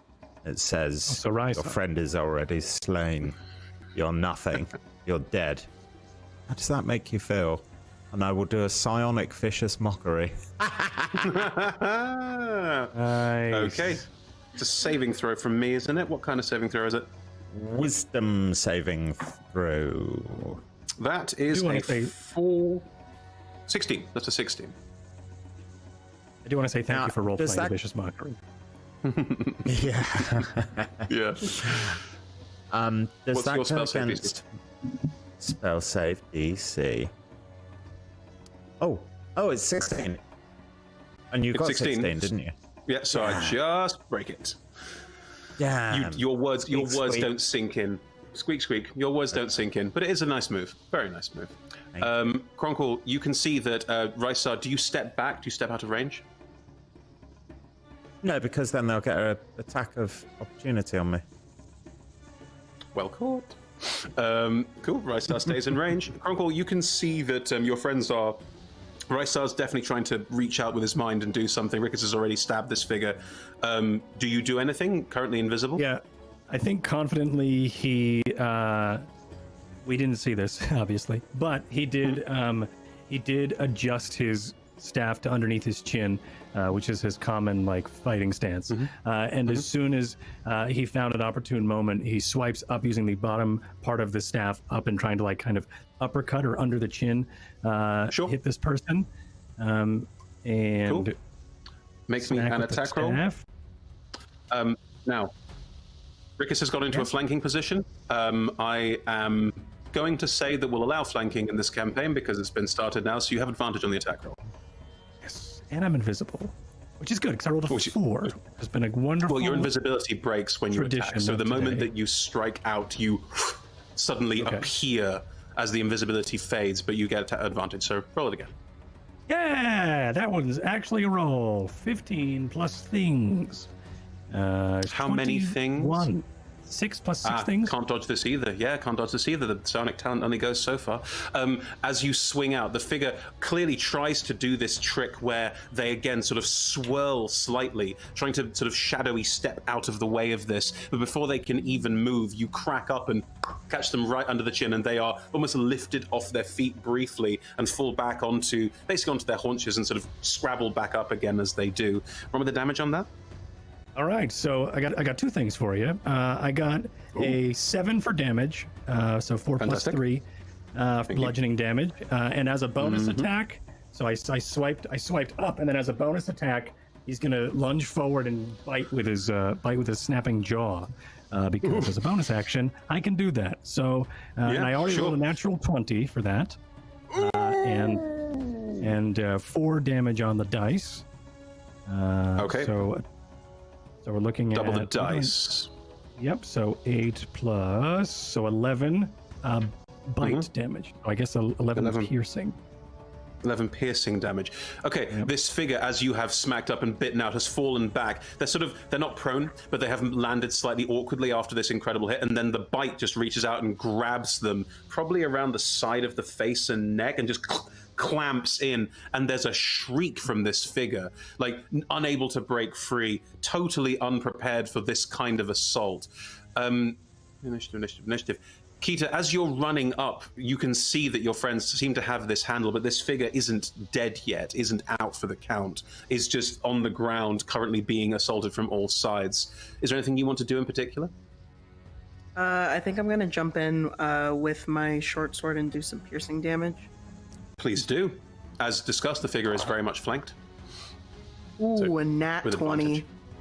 Oh, here they all come. That's 3 in one combat. Jeez. Wow. And a bonus action, right? No, this is an action, but yeah. You get your sneak attack, though. Okay. All right. So that is 10 damage. And then I'll go ahead and do a sneak attack as well. Yep. Oh gosh. Took me all season, but I finally hit him with a bite, so that's good. The sneak attack is a 14. 14 total. Okay, Yes. so 24 points of damage. Can you describe how do you take this person out? You could knock them unconscious, or you could brutally murder them. It's entirely up to you, really. But as your friends have managed to knock this figure asunder, you are now there, ready to do what you want to do, end this combat. So I'm going to I'm going to unsheath the sword. And as I do, you can kind of see the inscription of my language on there, of the Genasi. And so this is kind of the first time everyone sees my marks start to illuminate. And I start to glow, and I start putting heating magic into the sword, and I just drive it through his chest, and as it does, it just burns through, and you can like hear it just like singeing through. And then I just kick him off the blade, and then I'm done.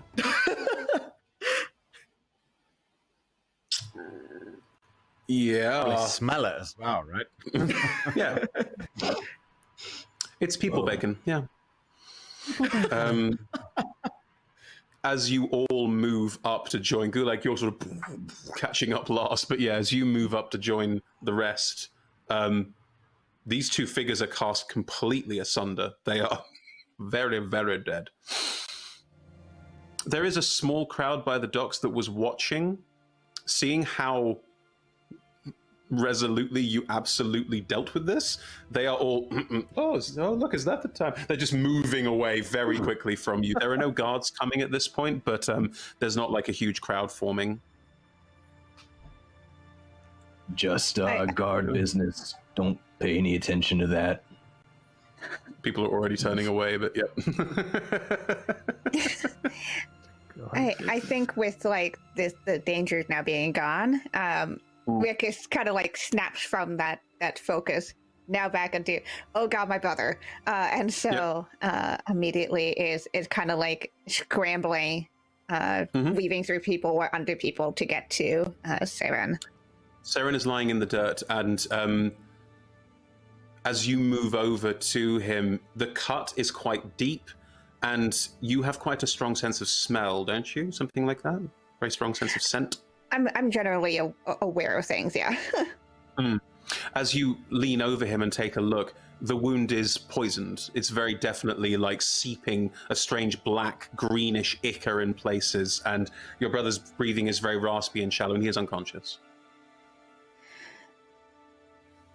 Oh boy, this is fine. Yeah, I guess it's probably like as they're realizing all of this, they look up to the others. Got hit. I think this is poison. This is definitely poison. I don't know what, and kind of like looking around. How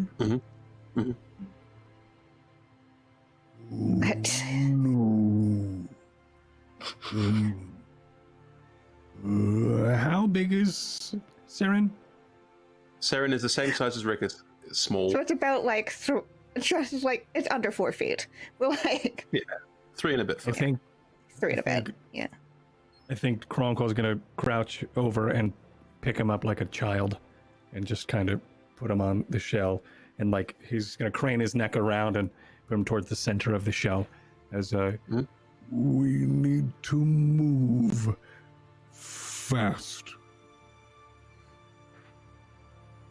Where do we go? And as he kind of like looks around, now that he is visible, he's a little worried and stressed about who can see him. What's everyone else doing? We must move. Can we see this ship that we were looking for in this area? No. We haven't found it yet. You haven't found it yet. We were supposed to ask, and no one had. You can continue to walk down this dock and try and find what you're looking for, or you can run down this dock and try and find what you're looking for. You have options. Gulag? Gulag will, as he's finally caught up and he sees the little Terry on the back of Kronqual's shell, and looks to Rickus. Is Rickus like very worried, or Rickus is freaked out? Like? I think you can feel the nervous energy coming off of them, and it like comes off of them like in like almost a visible aura of just nerves. And they're looking around as if trying to search for someone or something to help. Gulag will kneel down and make his body as small as he can, right by Rickus, and he'll pull a little gnarled twig, like an olive twig, from his hair, and he'll say, "Hey, don't worry. I want you to give something to your brother, all right?" Can you help him? Can you? I got stabbed, and then it's blood getting all weird, and I don't know what's going on, and I can't do anything. Normally we would go find someone, but that's in the maze, and that's so far away, and we also have to find the ship. It's going to be okay, I promise. And he puts the twig in the palm of one of his large hands, and he closes his eyes and presses the top palm over the other palm. And he locks his hands up, and he begins mumbling quietly under his breath as he closes his eyes. And he takes a breath and opens his hand, and he casts Goodberry. And there are 10 berries, these like multicolored succulent fruits, in the palm of his hand. And he holds them out and he says, you can take as many as you want, and you can say that they're yours. That way, he owes you one. I think there's like a brief moment where like Rickus like finally focuses on you and what's going on. Really? Yeah, of course. No. Thank you. And like they just kind of reach out to like grab as many as their small hands can take, and we'll run over. If Kronqual's still holding on to Saren, it's probably there is a brief moment where Rickus thinks about crawling up onto Kronqual to get to Saren, but realizes that their hands are kind of full, and this is not working out. And so it's kind of just,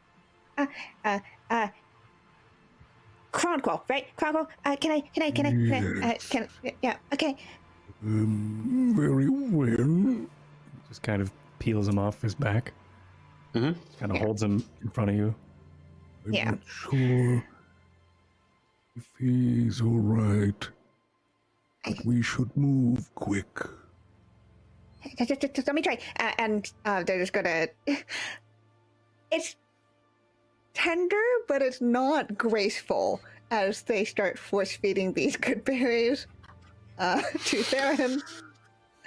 You pop a good berry in Saren's mouth and probably have to do a bit of like moving the jaw. Have to do like the chewing for him. Yeah. And like probably poke him to make him swallow. It's like this. It's not a pretty sight, but it's clearly done with care. As you start giving a berry to Saren Gulag, is there any particular effect the healing magic has? Any particular visual the healing magic has that you cast? Yeah, so each berry is colored either this reddish yellow or this like crystal blue or this kind of like muddy brown or this like almost stark white, and they all are infused with some of the elemental energies and energy magic from the elemental planes themselves. So I imagine that like if you were to pop the good berry in your mouth, that's the red and yellow one, there's like a little burst of flame. It does have healing magic, but like there's an after effect of some type of elemental energy as well. Great. Well, Rickus, you're choosing which one to feed Saren. What color does Saren go for? Which one do you pop in? That's fun. The bright blue one. The bright blue one.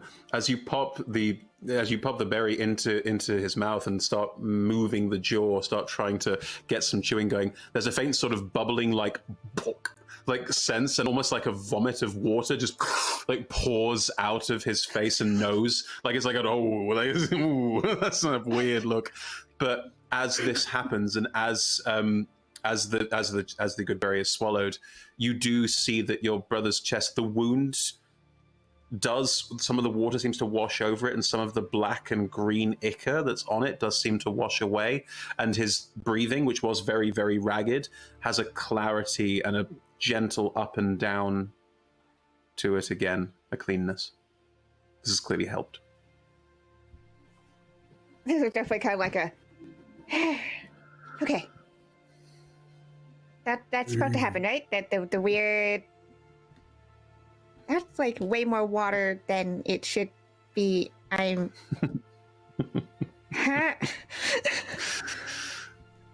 In the meantime, Kita, Rysar, have you been moving forward to try and scout out, or move quickly to try and find safe haven, somewhere to go while this has been happening? Okay. If the two of you step forward and start looking around the docks, you're looking for anything really, like any kind of safe haven at this point, something to find. Can you both roll me perception checks, please?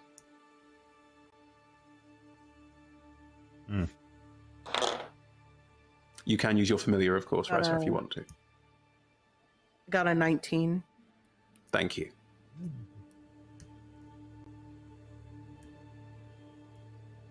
I got a 5. Oh, that's with +4. 9. You walk into your Kastrekal and get a face full of like the bird pecking at its own feathers, pulling like the insects out, and just go, oh jeez, and just get off it. Like you don't get any sensible information from that. Kita, as you are moving forward and looking around, there are various silt skimmers and silt skiffs and other like silt craft that you've experienced, traveled on before, dotted at various points around the dock. But something catches your eye. At the very end of this dock, far to the north and out of the way of all of the other ships at the end of it, there is a ship sitting at the end of a dock. It only has a sort of single-masted sail. It doesn't have any wheels, skids, anything at all. It just looks like what we outside of Athos and Dark Sun would call a ship. But in Athos, in Dark Sun, you're looking at it, looks like a ship without engines. Like, this looks very, very strange. And even at this distance, you can see like strange glints of metal that seem to be built into this ship, which, metal being such a valuable resource in Dark Sun, it looks strange, it looks otherworldly. And also, as you look at it, there's a faint pink glow coming from the deck. It catches your eye that this is definitely something where something weird is going on.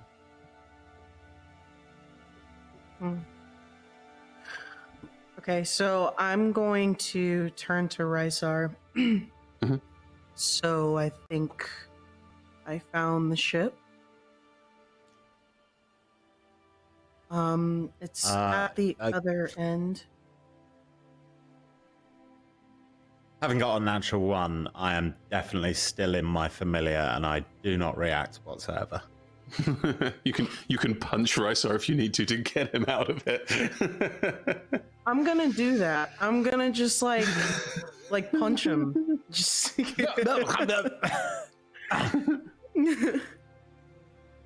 How dare you strike a lady of House Sereno? What do you want? Sorry. So I seem to have found the ship. It's at the other end, and I point towards the ship that clearly has metal in it, and it looks very obscure compared to everything else. How far are we from the rest of the group? Oh, like 10, 20 feet. Not far. You've just stepped forward a bit while they're dealing with Saren. Okay, good. Excellent. Good work. Hey. Thanks. Entourage. Follow me. Are you just moving forward with everyone? Is everyone moving forward? Come on, Gulag. You still need to carry Saren. Yeah, I'm still holding Saren Saren like a child upside down, sort of. As he starts to breathe, I'm going to shuffle him back up onto my shell. Great, lovely. I will protect. As I then turn and swing my head around over towards what would be Rysar and waddle my way towards them. As you all continue to move down the dock towards this ship, as you get closer to it, you recognize that this really is a very peculiar craft. In many ways, everything about it seems to scream otherworldly, peculiar, odd. You can't quite put your finger on what it is. There's this strange pink glow, these metal pieces to it, which, I mean, most of you are aware of silt skimmers or have even spent time on the Silt Sea, and you've never seen any ship like this, anything that could even work possibly similarly. It even has a sort of strange, like, back-masted deck. Like, there's quite a wide gun deck at the back almost, and this very large single sail across the top of it that wouldn't be able to steer it. It's far too small. Like, everything about this ship seems off. As you move towards it as well, you do hear the sound of music gently just wafting over from it. And again, instrumentation that you've never heard before, an instrument that you can't even place.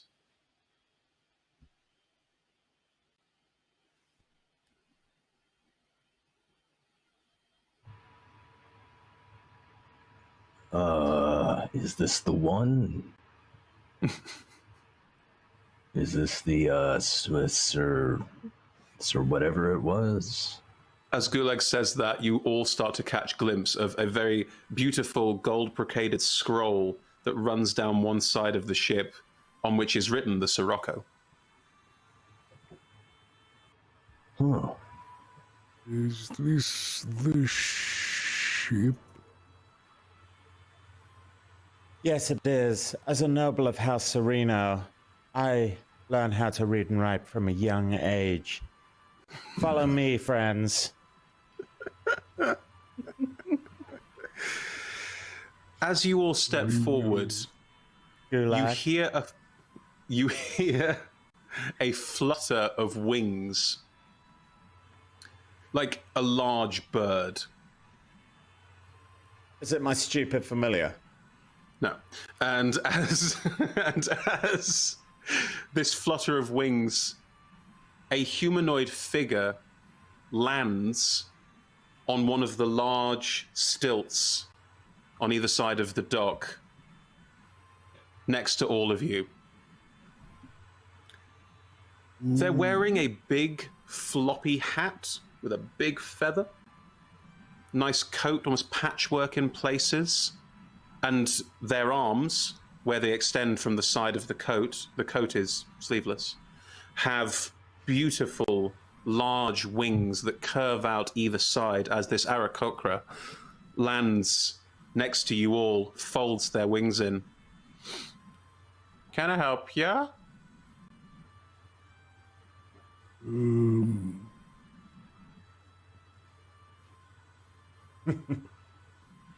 You're the spokesperson? Yes, Spokes-turtle? No, you're not the spokes-turtle. That's the spokes-turtle. How dare you? Turtle. So I guess I am the spokes-turtle. We were told to look for a ship, or at least something known as the Sorcerer-King. Well, you found it. Oh. Good. My name is Kronqual. Kronqual is I. Yeah, Kronqual. That's a name you want to be cautious with around these parts, don't you think? Just call him Toro. Please call me by my name. It's Kronqual. I'll call you by your name, Kronqual, but you want to be careful saying the name Kronqual in a town that wants you dead. I can listen as much as anyone else. Yes. And I think as he says that, he sinks back into his shell. Oh. So, now the spokes-turtle's a bit busy. What y'all want with my ship? I'm still here. Anybody?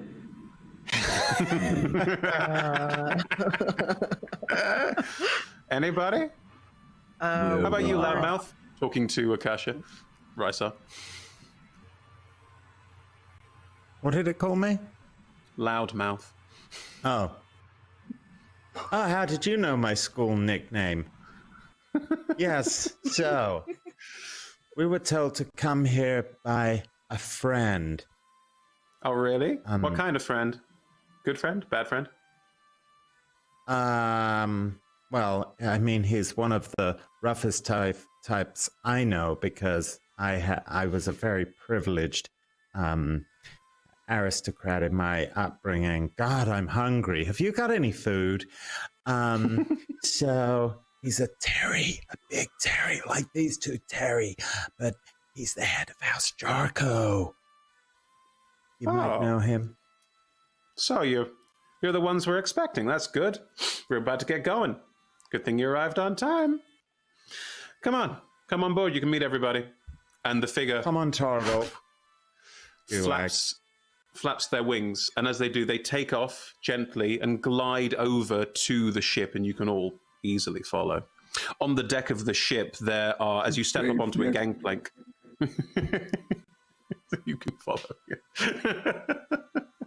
Makes his way out of his shell and starts to crawl towards his 2 feet and follows everyone. There's a gangplank up onto the ship, and this gangplank, as you walk up onto it, there are 3 figures sat on the deck of the ship, 2 of which are playing cards with each other, a half-elf and a lizard folk, and a human is sat at the far end, slowly cranking the hurdy-gurdy that's playing the music, just delicately playing the instrument and watching as all of you arrive. They don't stop playing. As you all step on board, the half-elf gets up and, seeing that there's an injured person, comes over immediately. Oh, geez, everything, how are you doing? Everything okay? Can I help? he got slashed by somebody. It was poison blade, but I think we dealt with the poison. I'm pretty sure. But he's stable now. I think. He has one? Come on then. Why don't we find somewhere for him to sleep? Let's find a nice space for all of you. Come on now. If you will let him, Kronqual, he picks up Seren and will very gently take him and move towards the back of the ship, where there's this sort of slightly raised deck. And as moving towards the back, there are steps leading down, and we'll just, if you want to find somewhere to sleep, come on. I'll take your brother down. Yeah, Rickus is immediately there. Not quite tripping him up from being so close, but as you go, he'll turn to you and go, "Hey, I'm Zeph. Hi, nice to meet you. Who's this?" I'm Rickus. That's Saren. Normally he'd introduce himself, but he can't. Okay, no problem. Well, you're in safe hands now, don't worry. And Zeph will walk under deck with you, Rickus, and find you. As you step down the first deck of the ship, there are plenty of bunks and spaces to sleep. There's not a lot of private quarters here, but there is plenty of space, because ship doesn't need a big crew, apparently, which also, for all of you, a ship this size would need a crew. 5 to 10, maybe, but there's 3 people on deck. And Rickus, as you step down with Seren, Zeph will find you both somewhere to rest and lay Seren down very carefully and gently. Back on the deck of the ship, the lizard folk has stood up and is eyeing all of you. The human is still cranking the hurdy-gurdy, just watching. As you're on the deck of the ship, you can see this pink glow that you saw earlier. There is an orb, roughly 5-6 foot in diameter, that is on a strange pedestal in the center of the ship, just behind the mast, which goes back at a slight angle. And this pink glow suffuses the deck of the ship. It's all got a very sort of strange, again, otherworldly quality to it as this music continues. And the lizard folk just stands and looks at you all. She crosses her arms, relatively brawny. What is this fine work here? As he goes to touch it. You walk over towards it. Neither of them stop you. As you walk over to touch it and reach your hand out to it, you do get a pulse of psionic energy from it. Not a bad one, but a sense of power.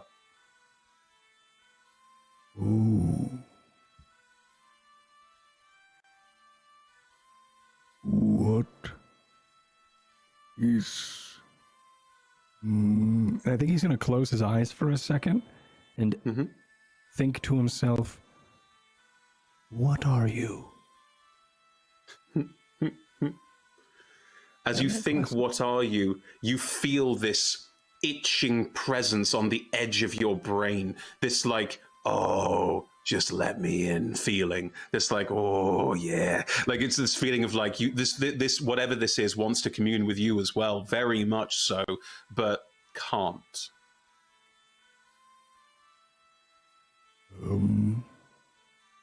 I think he's going to just kind of open his eyes and back away from it a bit.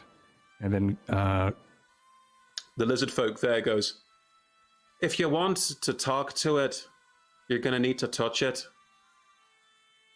Oh. Do I want to talk to it? As he checks in with the lizard folk. Well, if you're going to be here for a while, you might want to talk to it. Okay. And he reaches out with his hands, closes his eyes again and touches it. As you touch the pink orb, as you reach out and place your hand on it, this that itchy feeling in the edge of your brain just floods in, and suddenly again, I was hoping I'd be able to speak to someone relatively soon. I like new arrivals, but you never know who's going to be coming in, and especially what point they're going to be coming in. Hello there. Who are you? Hello. Kronqual. Kronqual is I. Kronqual. That's a lovely name for a turtle like yourself. Marvelous stuff. I'm the Jarko. Pleased to meet you. The Jarko?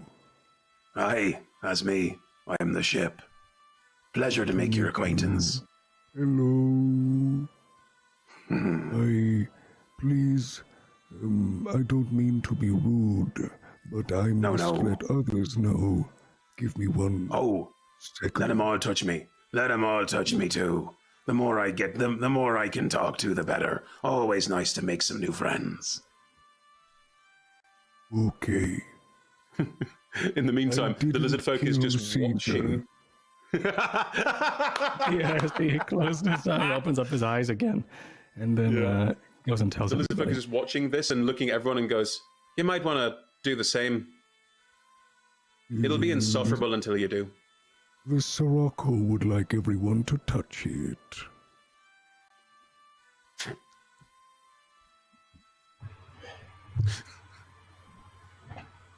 How much of that did we hear?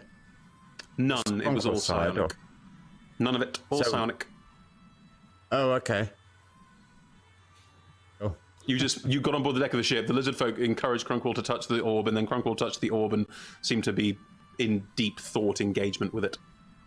You can all be spreading out on the deck and doing different things. You don't need to be sitting and waiting if you had other things you wanted to explore or look at. It's perfectly fine. Can I investigate the ship? Because I think there's something illusionary about it or something weird. Absolutely. And I want to know what. Sure, roll me an investigation check as you sort of look over the deck of the ship.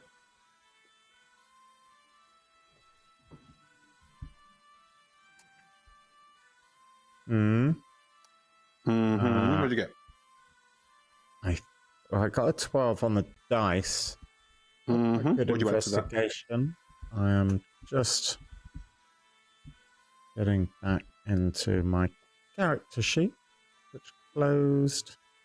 It's exciting streaming drama. I mean, there's nothing like the TV of waiting for someone to load a character sheet. This is true. With a 12, you're probably going to get... I mean, you're quite smart. It's probably above a 15, right? Must be. As you start to look around the deck of the ship and start sort of scouting... You scout 17. around and... 17, yeah. You scout around and over and start looking over the sides of the deck and look at the rigging. And yeah, this ship doesn't make sense. As you look down over the side, there's a big divot either side. The front has almost like a front hull, which comes out in the shape of a ship. Then there's a divot space where there's these strange metal brackets that are sort of locked into the ship at the moment. And then the ship continues to the back. There's quite a sort of, well, frankly, fat arse. There's quite a sort of like big back towards the end of it with other sort of brackets and braces around the side of it, but only this one sail across the top of it. It looks like it's got some mechanical construct details to it. It looks far too advanced and detailed for anything you've ever seen in Balic or on the Silt Sea, or even in Athos, frankly. It's very strange. Okay. I think Gulag kind of wanders away from like the lizard and the orb, maybe like hearing that he's supposed to talk to this orb and touch it out of the corner of his ears, but he's kind of captured by this moment. I think like he goes to the side of the deck and he's on this ship now, and he's looking out and he sees the skyline of Balic. He sees the buildings and the dock and the people and sort of shadows. And I think there's this like there's probably a moment where he at least thinks he's off on his own, where like he kind of wipes the back of his eye with a big hand and then kind of knocks a tear out of his eye and folds his hands over each other, just stares out of the sky. Not your first time on the Silt, is it? The hurdy-gurdy player calls over to you. Nah, been a while. Been a long time. It's got a special charm, hasn't it? Yeah, I used to love it. But I love the city too. Right now, I'm supposed to be getting food to Timian, his old man. And they're gonna wonder where I am. Worry that maybe something happened to me. Wonder if I'll see them again. It's a big choice to make. Step out on the Silt, you may never come back. I'll come back, I think. Hey, I'm Corvus, by what's the your way. name? Corvus. Gulag, and he offers him like a large, meaty hand. Corvus is going to sort of look down at the hurdy-gurdy and like not want to stop playing, but also like just like do a very quick like lean forward and offer you a shoulder, and then lean back again. Apologies, it really demands I keep playing. Yeah, it's nice. I like the music. I'm glad that we'll have some music on this trip. And the Sirocco likes it. What it likes, we tend to do. The Sirocco, the ship, likes the music? Is the Sirocco the captain, that Aarakocra? The Aarakocra has flown up to the top of the gun deck at the far back and is just watching all of this unfurl. They seem to take this sort of slightly perverse pleasure in watching how everyone handles this. Like, just takes this in, deals with it. So they're just watching all of this unfurl. And Corvus looks back up. No, the captain's the captain of the Sirocco. The Sirocco is the Sirocco. It is the ship. It is what it is. If you want to say hello, reach out and touch the orb. Okay. I guarantee you, it's very friendly. All right. And he, like, just with one finger, like, just barely touches the orb with one finger. Cool. While that's happening, Kita, what are you doing? I'm standing there in confusion, and I've never seen beings like this before, so I'm kind of just like observing everyone. And for like the first time in for the first time in a while, I'm so sorry, I keep lagging. No, that's okay. For the first time in a while, I'm just kind of dumbfounded. If you're standing there dumbfounded, the lizard folk will walk over to you and go, "Are you lost? What do you need?" Huh? Oh, I am where I'm supposed to be, apparently. If you're where you're supposed to be, what's the problem? I don't know how to say this without seeming offensive, but I've just never seen your kind before, I guess. There's not many of us around Athos anymore. We don't tend to hang out very much in the cities. You'll find more of us on the Silt. So you don't have a place you call home? You're just on the Silt the entire time? If I had a home, it's long gone now. This is my home now. I get that. Where's your home?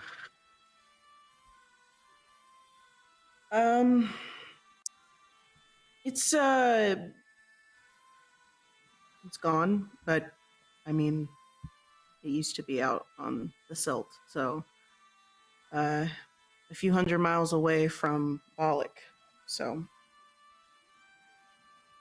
Well, looks like you're in the market for a new home as well, then. Welcome on board. She reaches out a hand for you for a handshake. I'm Talak. And I'm Kita. Lovely to meet you, Kita. Come meet the ship. It'll love you. Okay. Do you also step over and reach out to touch the orb? Mm-hmm. Lovely. Right, so are you gonna touch the orb? Touch the orb. Absolutely not. Cool. Kita, Gulag, you reach out, and at the same time, both your massive finger and your hand reach out and touch this pink orb. And as they do, you both get, 2 for the price of 1. That's a lucky day for me. Hello there. I'm the Sirocco. Nice to meet you.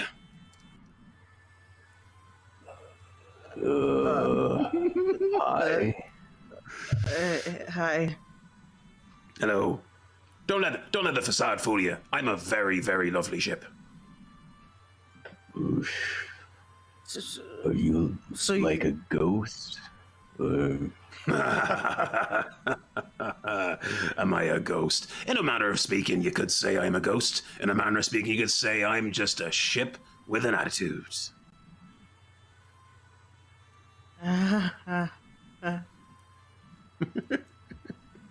Yeah. So, do you know why we're here?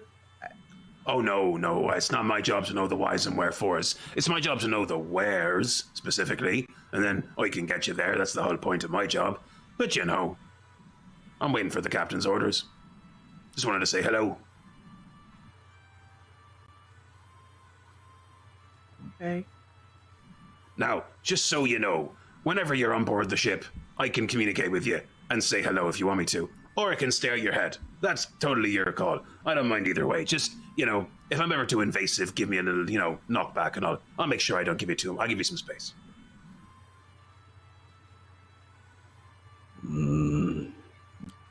Is there anything else you can do? If you're both stepping away or taking your hands off, or if you do move your hands off the orb, you are now connected to the Sirocco. You will be while you're on board ship, and the communication is constant if you need it to be. So it's just there now. I handle a lot of the practical ship movement and things like that. The captain tells me what to do and I do it. Captain's very much the captain, you see. I understand the chain of command. But if you need the ship to do things, need to go anywhere, need to get the ship to make some quick maneuvers, well, you just ask. Always happy to help. Kronqual, you're also getting this conversation in part. It can work like a conversation with everyone involved. Except for Rysar, who refuses to get involved. Correct. I think Gulag stretches, bobs his head, sort of understands at least all that he needs to at the moment, and sort of stretches out wide. And he says, "Oh, well, I imagine we're getting going soon, right?" We must Zeph has go stepped quickly. As he is just echoing through. Zeph has stepped up from the deck and stepped up for everyone and goes, "Right, it looks like you'll all be needing beds then, so come on. Chop chop, down below deck, everyone pick a bunk." And we'll guide you all down below deck if necessary. Are we leaving port now? Rysar, if you're still standing at the front and purposefully not getting involved in this conversation, the Aarakocra will fly over to you and land next to you and go, "So, Loudmouth, are you in charge?"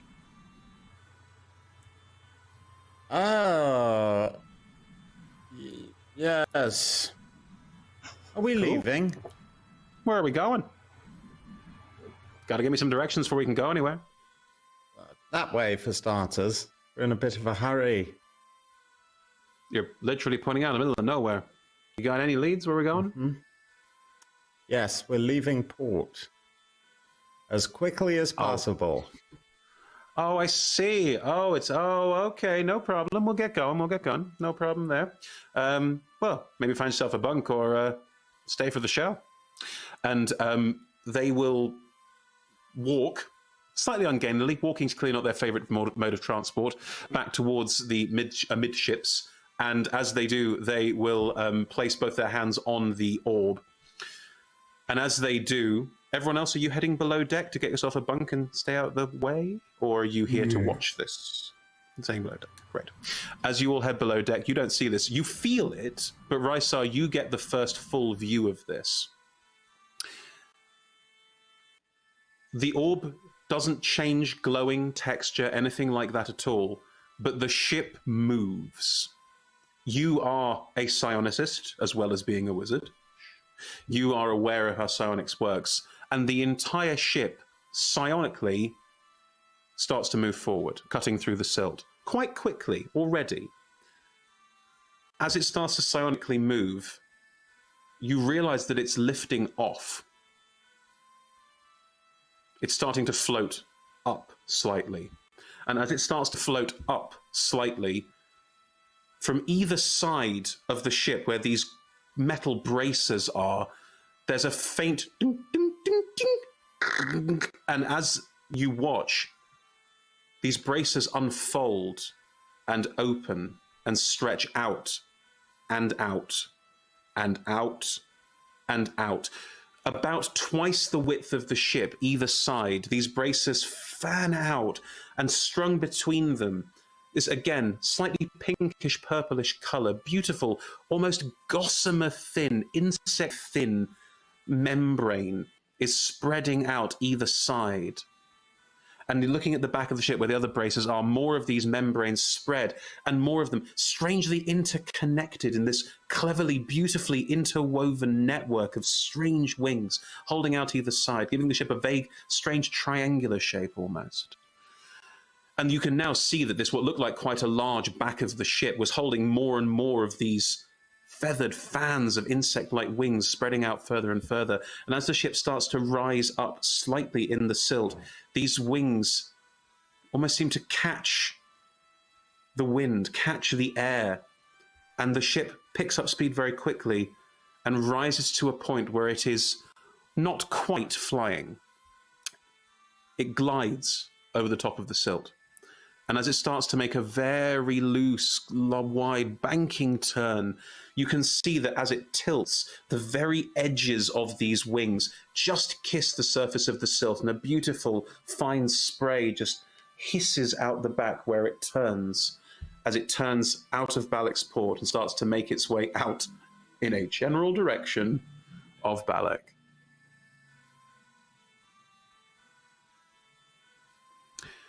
And as the Sirocco starts its first journey with all of you on board, some of you finding your rest, Rick is looking after your brother, who is, well, still hurt, but okay for now.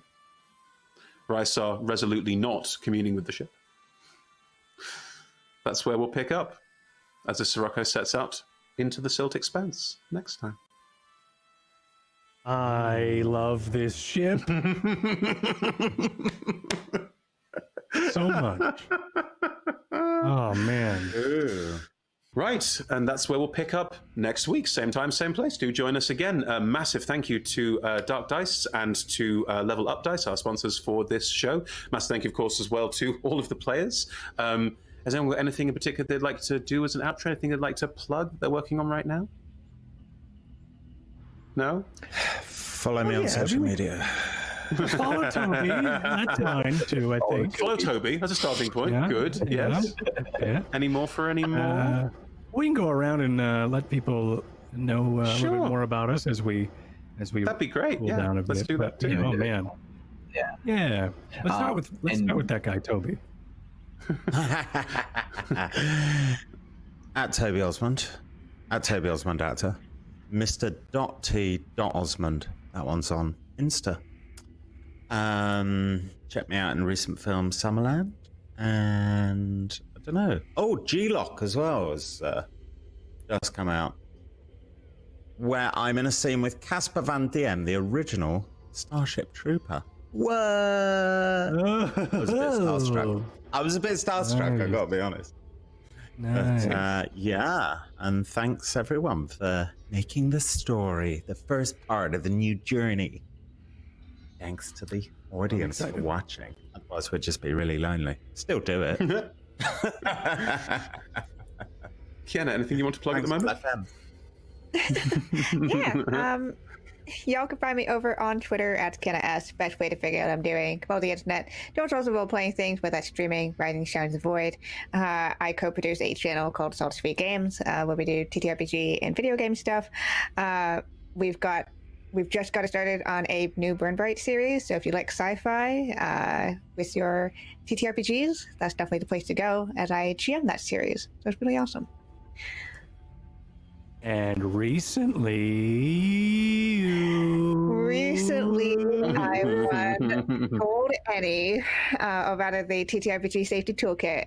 Won a Gold Any for Best Free Game and Product this year. So super excited for that and to continue working on that toolkit and safety and support advocacy in tabletop RPGs. Awesome. Thank you. Cord? Thank you, Kiana, for all the work you're doing for us. Thank you. I speak for the industry. Thank you so much. It is so awesome. I do. It is me. Hello. I am Cord. I am an ambassador to the industry. I am a voice actor and streamer here on Twitch. I also am a producer. What do I produce? Well, you're looking at it. You can follow me on Twitter, .com/Mythematic to find what I'm doing, when I'm doing it. I'll be live over on Gone throughout the week over on Table Story, twitch.tv/Table Story.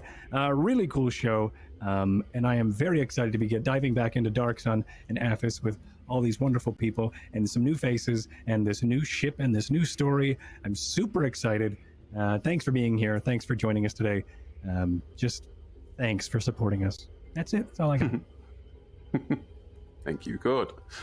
Don?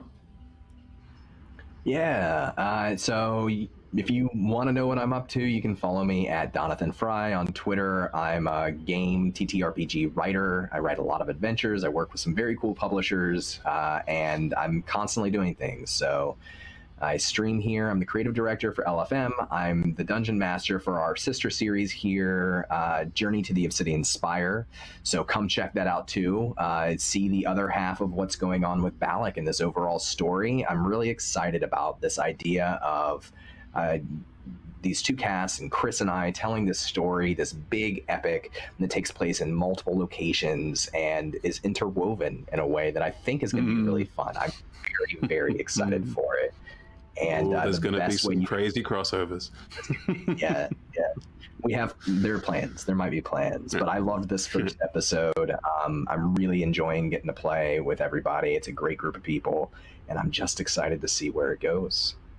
I mean, Don, I'm going to say it, Don. Like, that was a crazy first round of combat. That is the craziest thing I've seen in a while. That was a lot. That was a lot. Immediately murdered. Yeah. I did it. Yeah. Yes, you did. When is the journey to the Obsidian Spire? So you can watch Journey to the Obsidian Spire. It's every single Monday at 5 p.m. Eastern Time. So that's 2 p.m. Pacific Time and 10 p.m.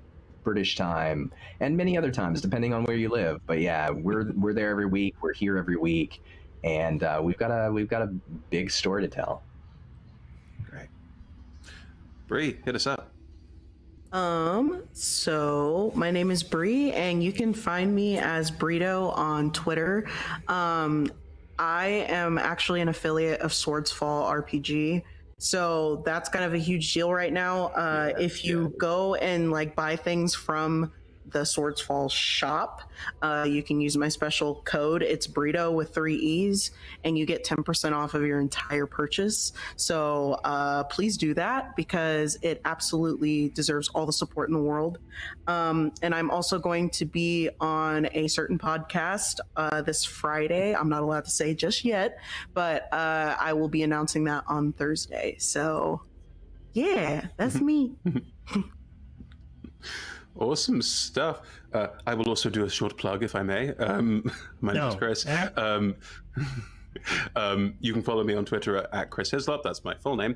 I also DM other stuff. I do quite a lot of other stuff. I co-run a company called Adventurers Wanted. We do streams on Monday nights British time, so that's 6 p.m. to 9 p.m. BST, which is, I believe, 10 a.m. to 1 p.m. Pacific. I think that's right. So yeah. So I think so. Come and check us out there. We're at twitch.tv/adventurouswanted, or if you want to catch us on the D&D channel, we're twitch.tv/D&D as well. So we've got a new campaign coming up very shortly, so do join us there for that.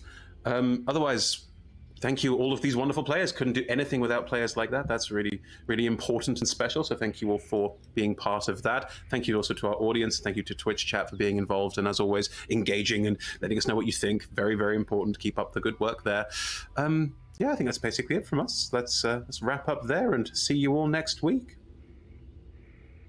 Bye-bye from me.